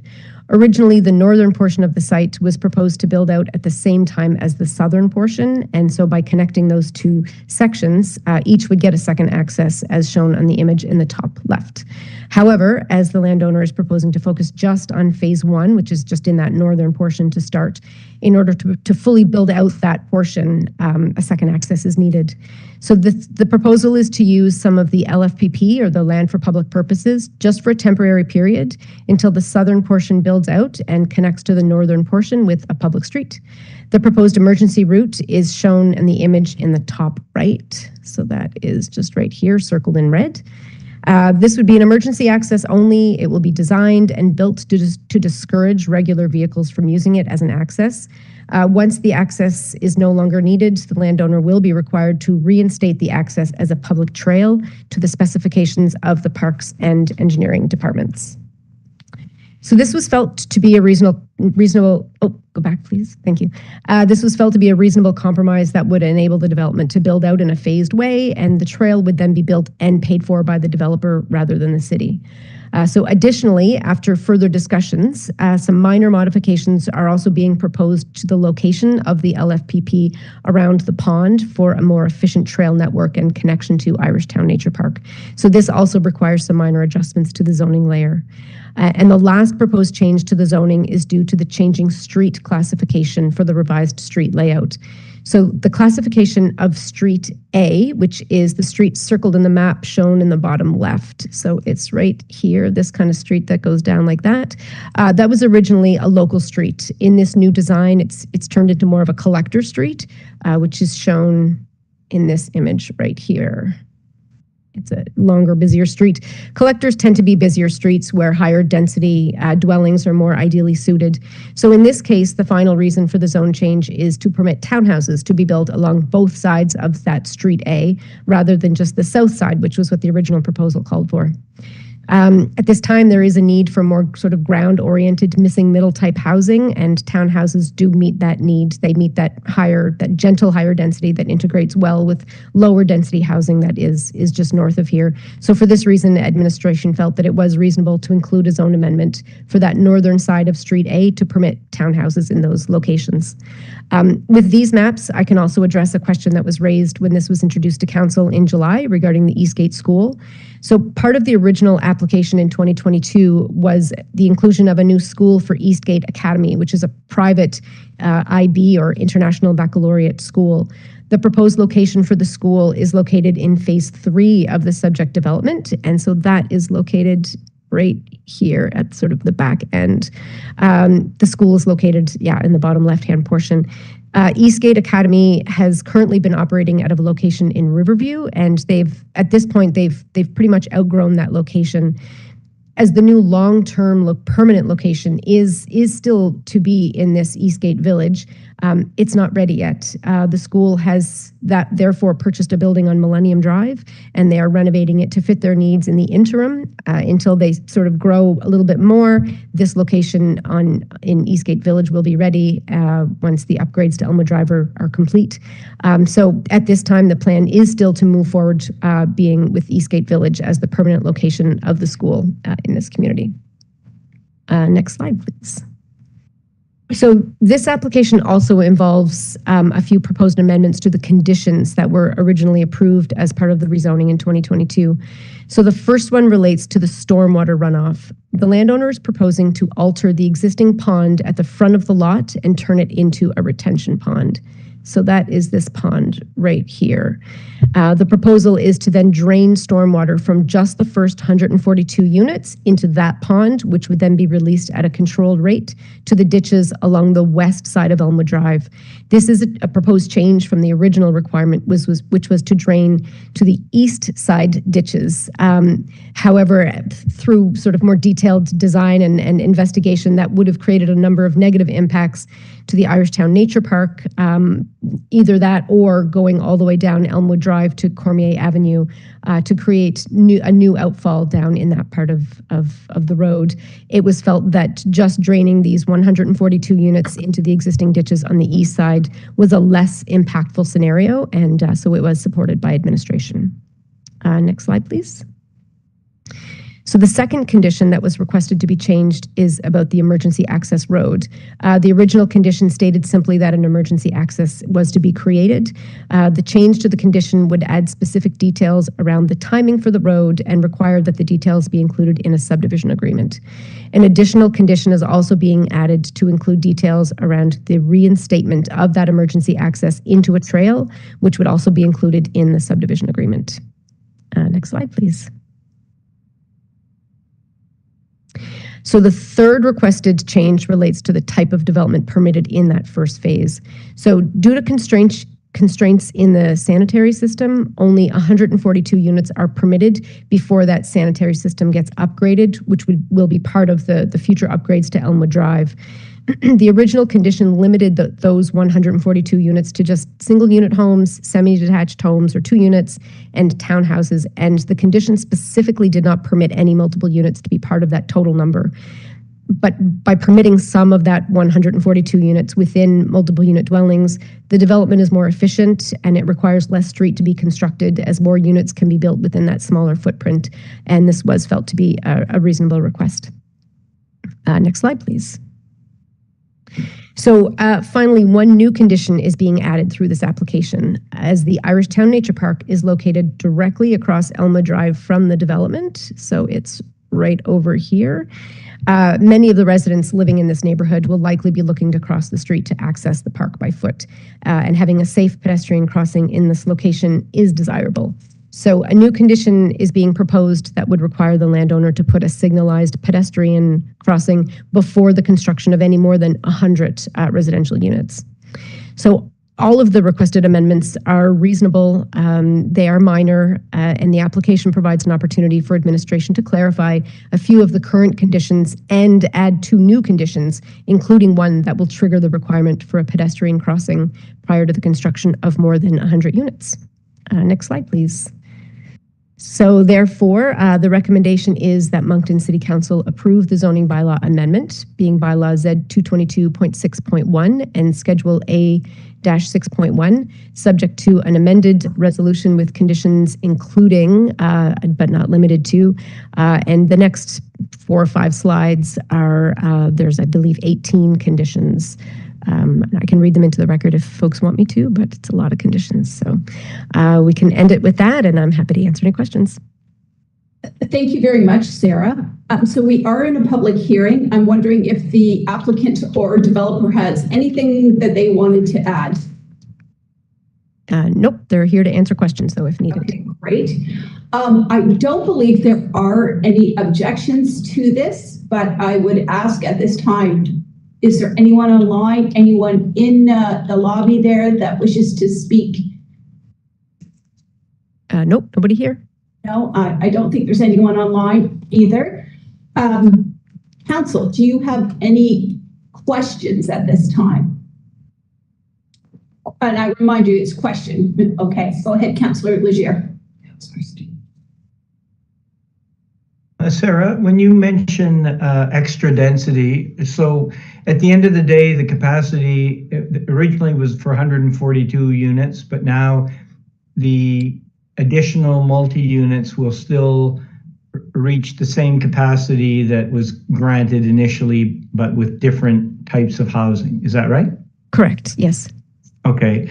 The pond, you mentioned it's going to be changed to become a retention pond. So what are the steps to transfer that into a retention pond? And is it under city supervision to create that in a acceptable and fashion as opposed to what was originally part of the application?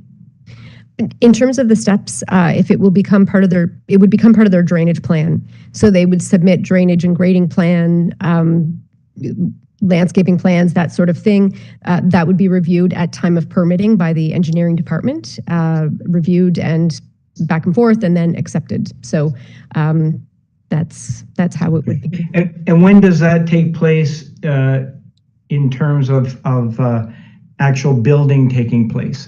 Does it happen simultaneously, or is it when you reach a threshold, a certain amount of homes? How would that work? So when they submit for a building permit, for example, they submit building plans and engineering drawings at the same time. So the permit can only be issued once both sides sign off. So if there's an issue with the building plans or issues with the engineering plans, that building permit can't be issued for the first building. Okay. So my understanding then, the lands for public purpose will be used as an emergency road, and then it will revert back to becoming a trail. Is that what I heard correctly? Okay. And where does that trail line up with the entrance of Irishtown Nature Park? So, and this was part of the changes as well, that once we kind of did a little bit more detailed work on this. So the trail will come down, it will basically run across the top end of the neighborhood for the majority of that part. It will come down, I don't know if I have a plan I can show you, but it will come down where sort of Street A intersects with Street B, and then go towards Elmwood, and then cut down along the pond and hit Street A. Street A will have the crosswalk. So that was where it was. The original plan was that the LFBP trail would go across the top end of the pond, and it would come out to Elmwood Drive, but that's not where the crosswalk is. So this kind of allows us to fix that. So will there be additional trail then that will run parallel to Elmwood Drive and bring them down to where they need to safely cross at a crosswalk? Yes, it'll be parallel to Elmwood, but on the other side of the pond, basically. You'll have the trail, then you'll have the pond, then you'll have Elmwood. Okay, all right. But it will allow for a safe route to the crosswalk and to be able to cross over. Yes. Okay. And let me see here. So we talk about the school, and I understand the sense of urgency with respect to the school situation at the moment, and that this is temporary. But is there any assurance that indeed a school will go there? And I guess I would want to know, is there a purchase and sale agreement, some type of agreement indicating that as this develops and when we get to phase 4, there will actually be a school built there? Because that was extremely important during the whole deliberations related to this rezoning. Right now, the land is zoned for a school. So as far as we know now, that is still the intent. when looking sort of logistically at the Eastgate School, it makes sense. They are still a smaller school. Chances are, if they go according to their plans, they will build and grow to be bigger than what that property on Millennium will ever hold. So I guess we can't tell the future, but it looks good that is what will happen, that is the plan, and there should be no reason why that doesn't turn out. And if it didn't turn out and there was no school built there, then that would require rezoning to Correct. change the use. Is that correct? Correct, yes. Okay, all right. Okay, thank you. Councillor Steves. Thank you, Mayor Arnold. Thank you, Sarah. I have some similar questions as Councillor Legier. Two questions in particular. The first one is there a proposed timeline? If this is approved tonight, is there a proposed timeline by the developer of when it would begin and when it would ideally finish? Speaking of phase one particularly. It is my understanding that they are very anxious to get going. I expect they would be coming in for a permit as soon as they can. Tonight, we'll also be dealing with the subdivision plan. And so they're also working on that, which is also needed in order to move forward. So they're putting their ducks in a row and doing what they can to get going as quickly as possible. Do you believe that it's a 2-year project once it begins? Is it a 3-year project? How long would phase one and that many houses take? 3 years approximately. Yeah. Okay, thank you. My second question, Sarah, revolves around the Eastgate School as well.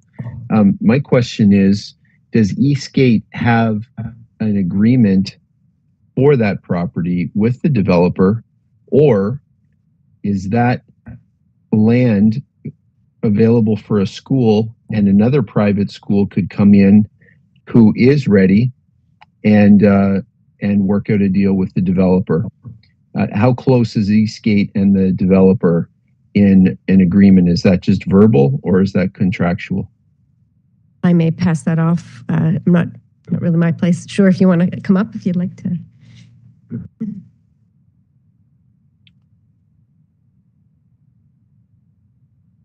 Thank you very much for the question, Councillor. So I sit in a unique position because I also sit on the board of directors of Eastgate Academy. So we're working very diligently to get through the time at Millennial. The single biggest issue right now is of course, we can't do anything with the school until we get Elmwood Drive widened, because that's the only way that the school can be enabled. When it comes to whether it's Eastgate or any other private school, basically the agreement consists of the commercial terms, and embedded in the commercial terms is a right of first refusal. So if for some reason Eastgate is taking longer as a school identity and there's another school that comes along, they'll be given the opportunity to proceed as a right of first refusal. And if they choose not to, then it becomes available to any other usage as course as the zoning dictates, which is as a school.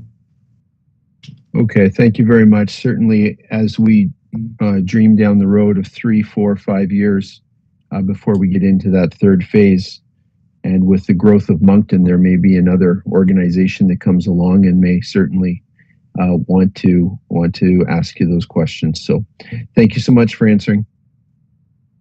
Thank you, Councillor Kingston. Thank you, Madam Alice. Can you hear me? Yes.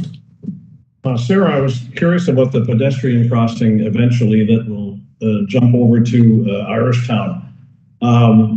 Did you mention illuminated crosswalk? Or I immediately thought, knowing that area pretty well as we all do, that to stop heavy traffic on Irishtown Road at any time of the day, it's a minor leap of faith. So what type of pedestrian crossing were we envisioning for Irishtown Road? I expect that the engineering department would have to look at that a little bit more closely at the time, but we definitely talked about, I think it was the overhead lit pedestrian crossing. Right. If Renee is online, I'm not sure if you were at that. Yeah, was the overhead?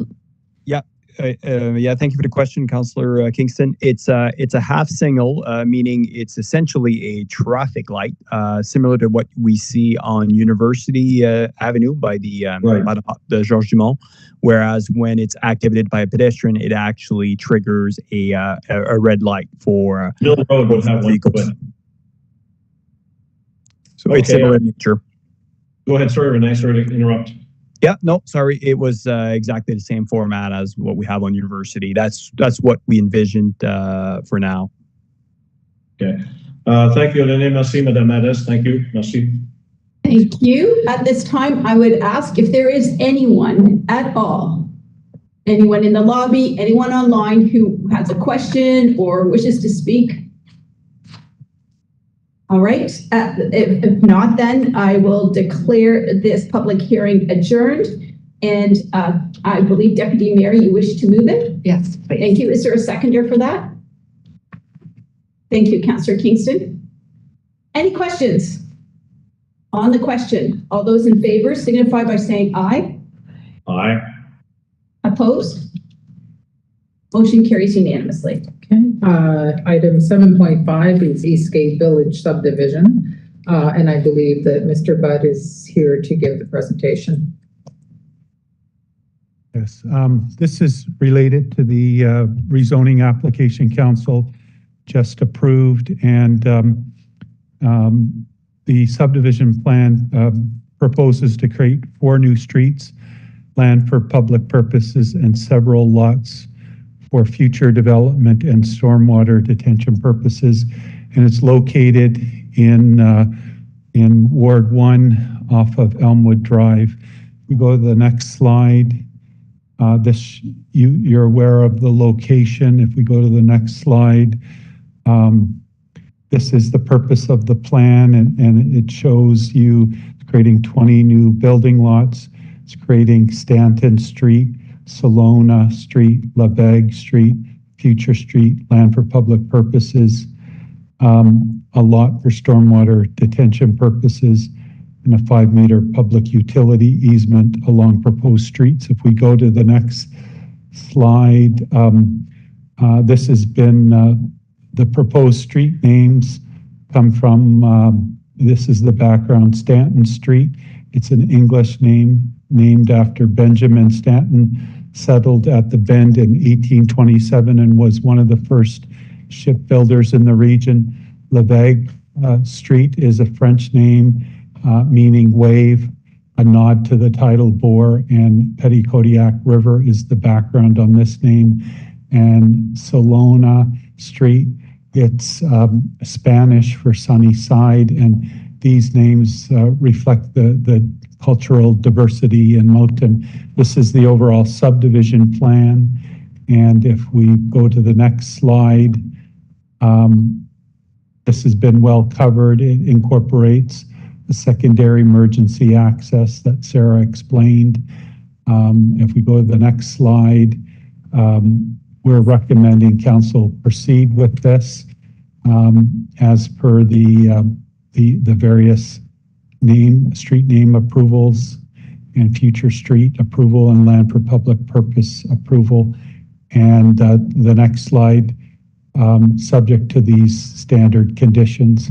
And so I turn it back to you, Your Worship. Terrific. Thank you very much. Is there someone who wishes to move this recommendation? Thank you, Deputy Mayor. Is there a seconder for that?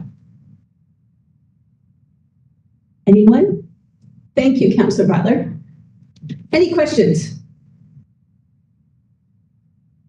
I see none. Speak now? No? On the question, all those in favor signify by saying aye. Aye. Opposed? Motion carries unanimously.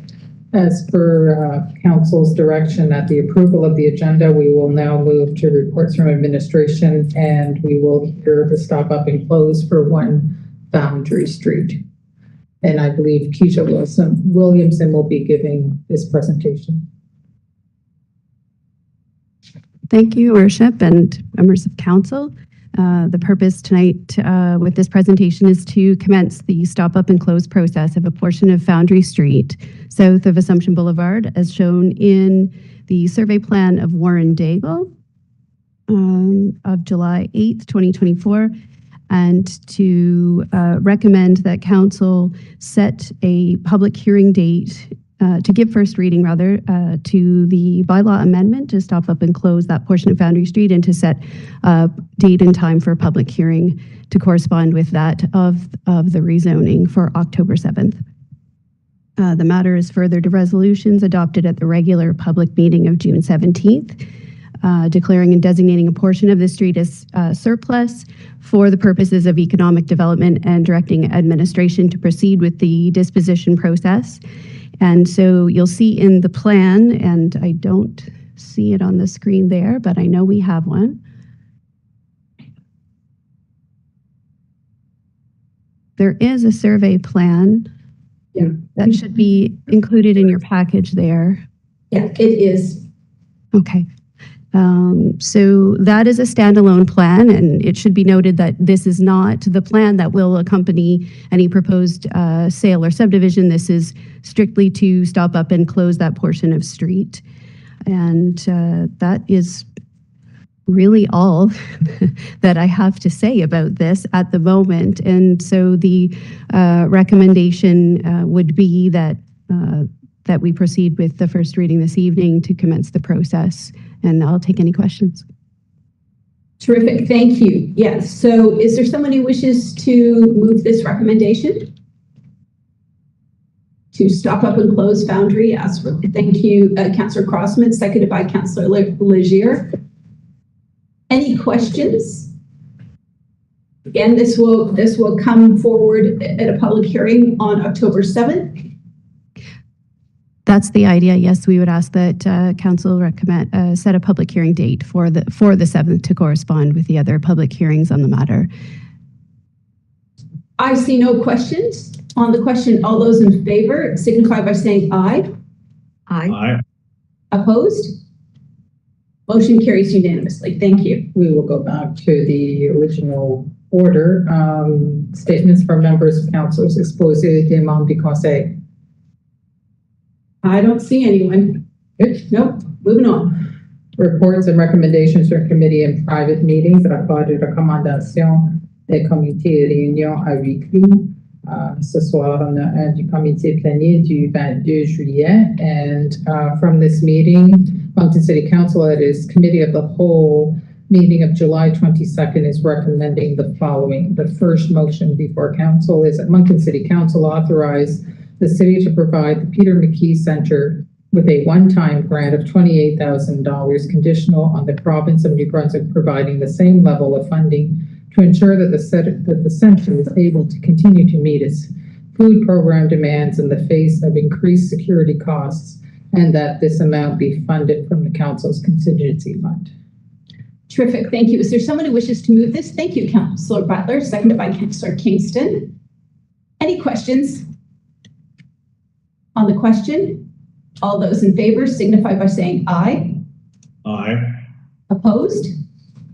Motion carries unanimously. The second motion from this meeting is that Moncton City Council approve the amendments identified in section 4.1 F2 and section 4.1 P highlighted in red in the video surveillance policy, which is attachment A.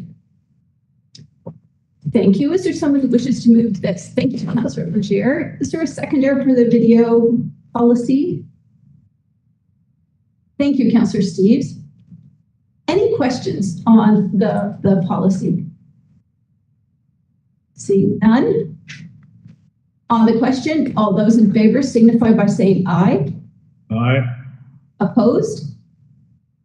Motion carries unanimously.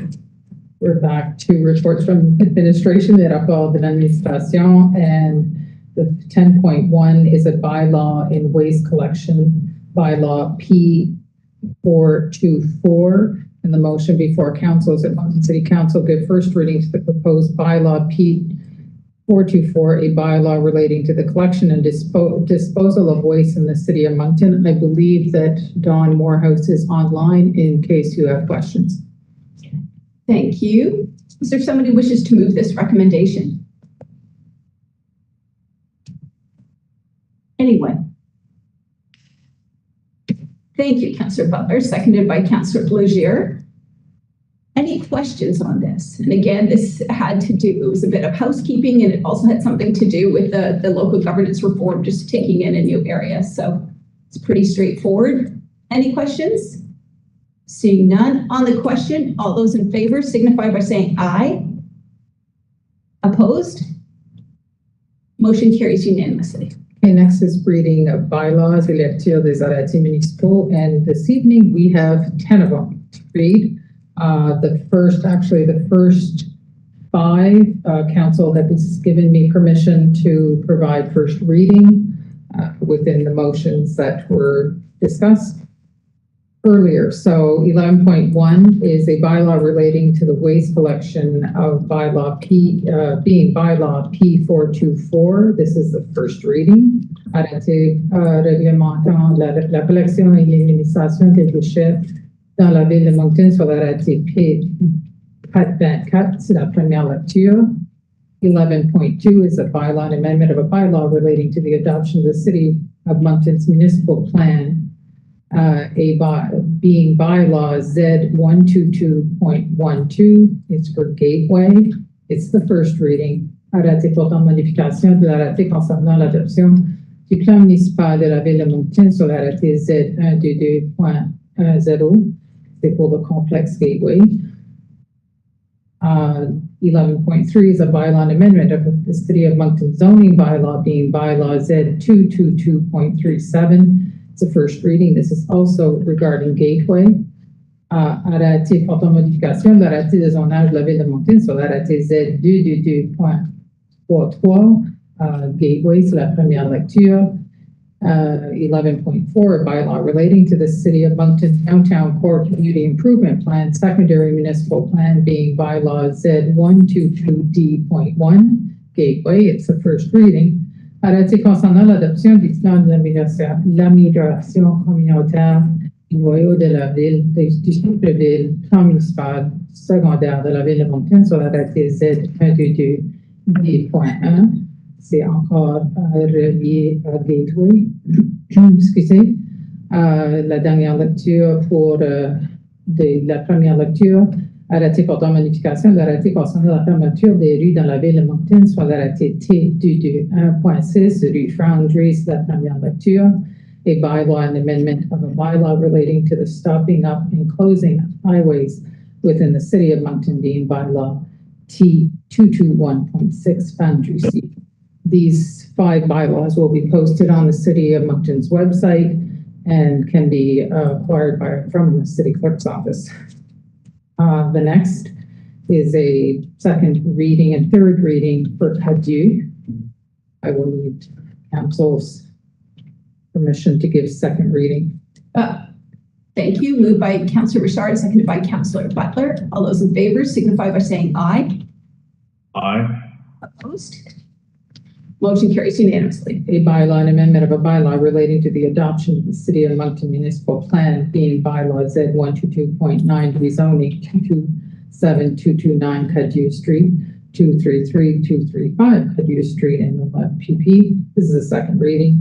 Arrêté portant modification de l'arrêté concernant l'adoption du plan municipal de la ville de Moncton sur l'arrêté Z122.9, rezonage 227-229 du Cadieux, 233, 235 du Cadieux et terrain d'utilité publique. La deuxième lecture.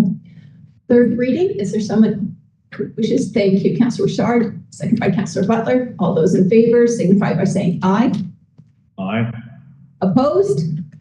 Motion carries unanimously. A bylaw and amendment of a bylaw relating to the adoption of the City of Moncton's municipal plan, being bylaw Z122.9, rezoning 227-229 Cadieux Street, 233-235 Cadieux Street, and LFPP. It's a third reading. Arrêté portant modification de l'arrêté concernant l'adoption du plan municipal de la ville de Moncton sur l'arrêté Z122.9, rezonage 227-229 rue Cadieux, 233-235 rue Cadieux et terrain d'utilité publique. C'est la troisième lecture.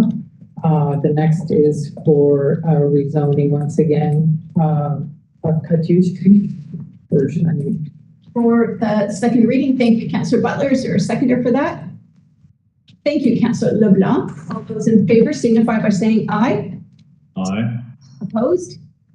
Motion carries unanimously. A bylaw, an amendment of the City of Moncton zoning bylaw being bylaws at 222.36, rezoning at 227-229 Cadieux Street, 233-235 Cadieux Street and LFPP. C'est a second reading. Arrêté portant modification de l'arrêté de zonage de la ville de Moncton sur l'arrêté Z 222.36, le zonage 227-229 du Cadieux, 233-235 du Cadieux et terrain d'utilité. C'est la deuxième lecture.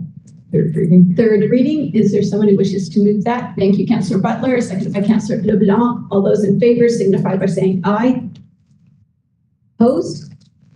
Motion carries unanimously. A bylaw, an amendment of the City of Moncton zoning bylaw being bylaws at 222.36, rezoning at 227-229 Cadieux Street, 233-235 Cadieux Street, and LFPP. It's the third reading. Arrêté portant modification de l'arrêté de zonage de la ville de Moncton sur l'arrêté Z 222.36, le zonage 227-229 du Cadieux, 233-235 du Cadieux et terrain d'utilité publique. C'est la troisième lecture. Next is the second and third reading for Curry Street. Is there someone who wishes to move? Thank you, Councillor Butler. Is there a seconder? Thank you, Councillor Kingston. All those in favor signify by saying aye. Aye. Opposed? Motion carries unanimously. A bylaw of the City of Moncton zoning bylaw being bylaws at 222.33 for Curry Street, second reading. Arrêté portant modification de l'arrêté de zonage de la ville de Moncton sur l'arrêté Z 222.33 4 rue Curry. C'est la deuxième lecture. Third reading. Third reading. Anyone? Thank you, Deputy Mayor. Seconded by Councillor LeBlanc. All those in favor signify by saying aye. Aye. Opposed? Motion carries unanimously. A bylaw, an amendment of the City of Moncton zoning bylaw being bylaws at 222.33 for Curry Street, so third reading. Arrêté portant modification de l'arrêté de zonage de la ville de Moncton sur l'arrêté Z 222.33 4 rue Curry. C'est la troisième lecture.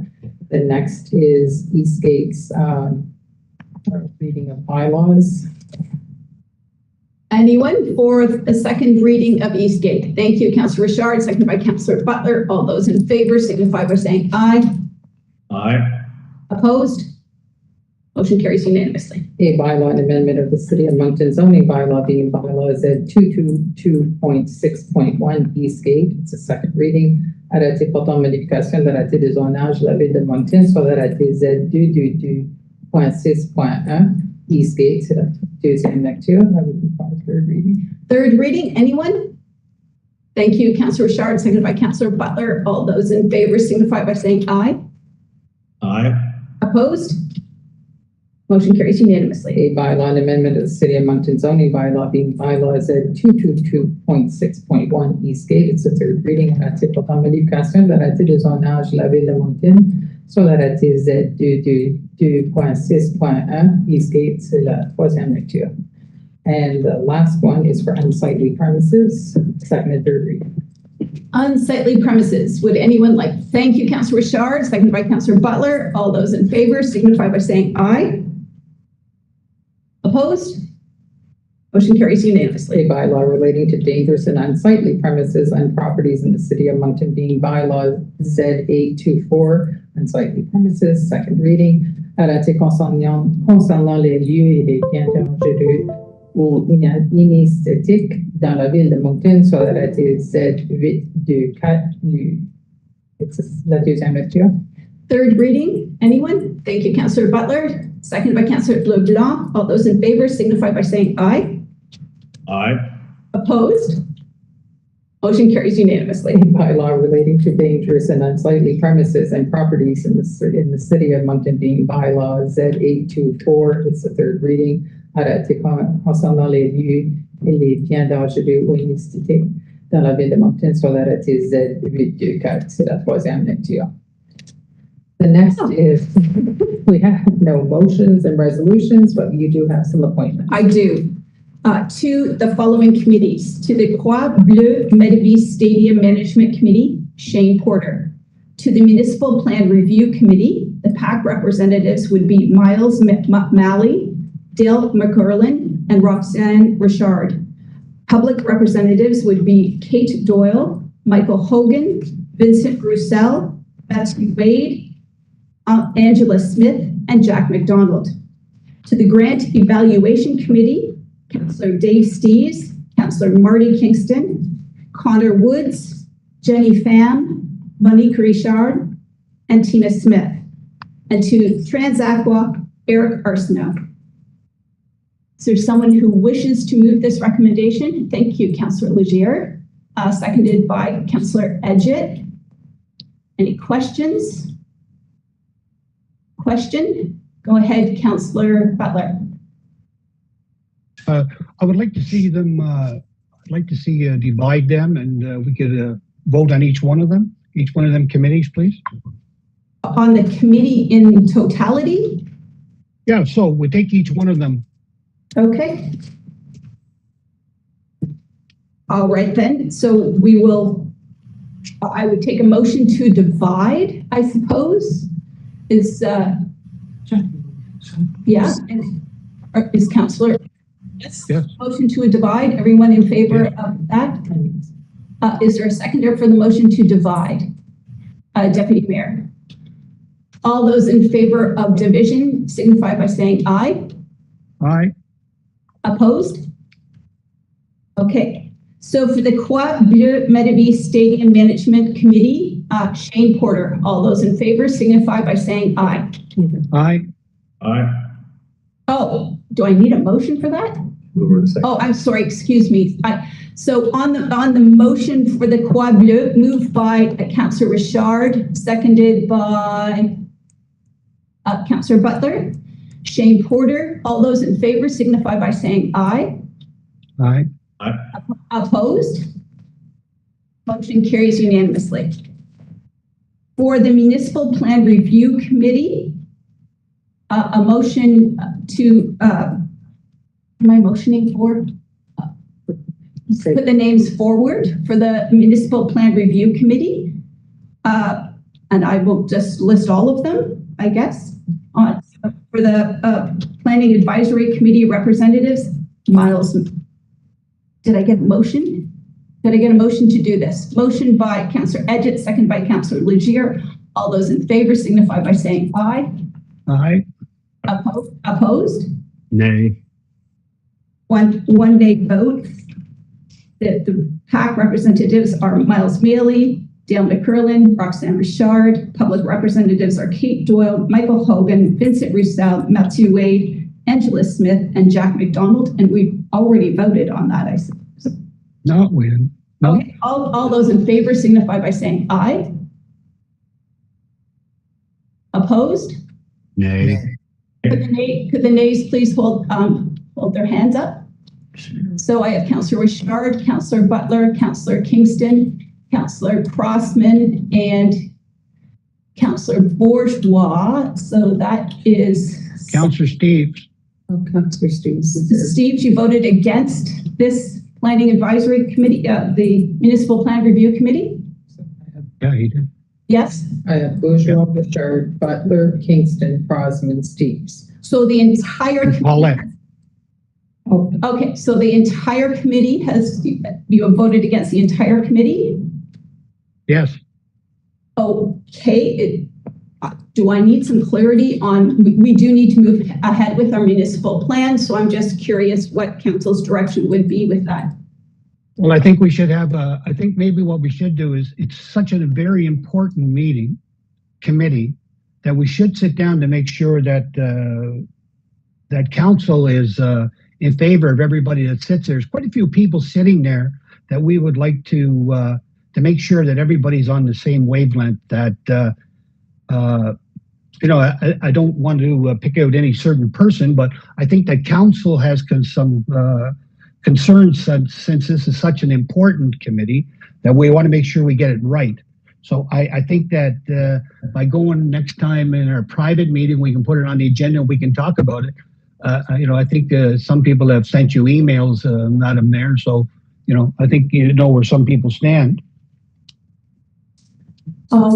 All right, well, we will, Councillor Edgett. Go ahead. I'm not quite sure what we're doing here tonight. We have 5 or 6 on that list that have put their name forward. They've gone through a process to be screened, and staff has presented them forward as being qualified for what we are looking for. What kind of process are we heading into now? I'm concerned about this. On the question, I would like to say, Madam Mayor, that we've already voted and it was a nay vote. So if we're going to go to another direction, I think that's something for private. So does that mean that we're going back to all the candidates here and saying, I'm sorry, you're not approved to go on this committee? Point of order, it's already been voted on, Madam Mayor. I am simply, Councillor Butler, I'm simply seeking direction. This is unprecedented. We have volunteers from our community that have been vetted by administration. They have submitted essays, they've submitted full application processes, and I just want a clarification on what council was hoping to achieve by voting down this committee. So I don't speak for council. I just speak for myself because I'm going to be sitting on this committee. And I would like to know more about the people that have been appointed.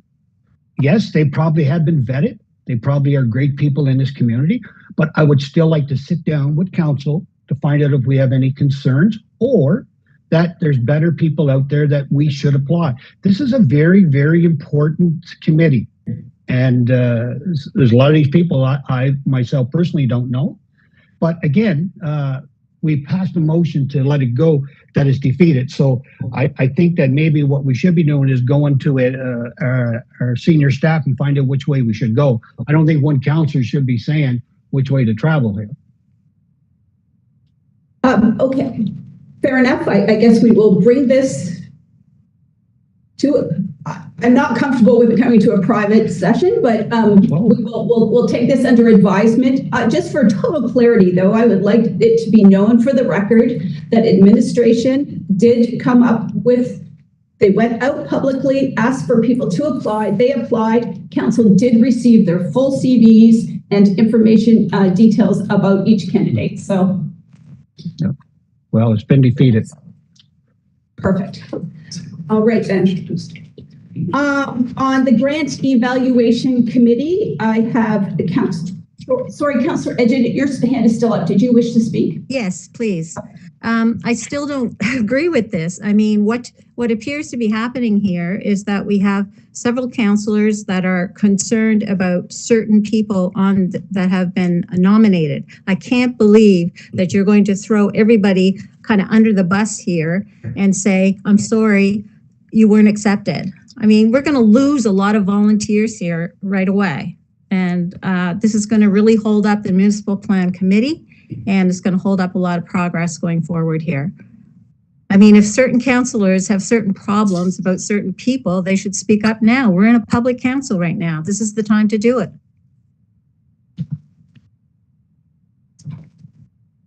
I wholeheartedly agree with you, Councillor Edgett, but we did just have a vote and it was unfortunately defeated. So I don't know where that leaves democracy, but I'm very comfortable with this, but I'm not entirely sure where we take this from here.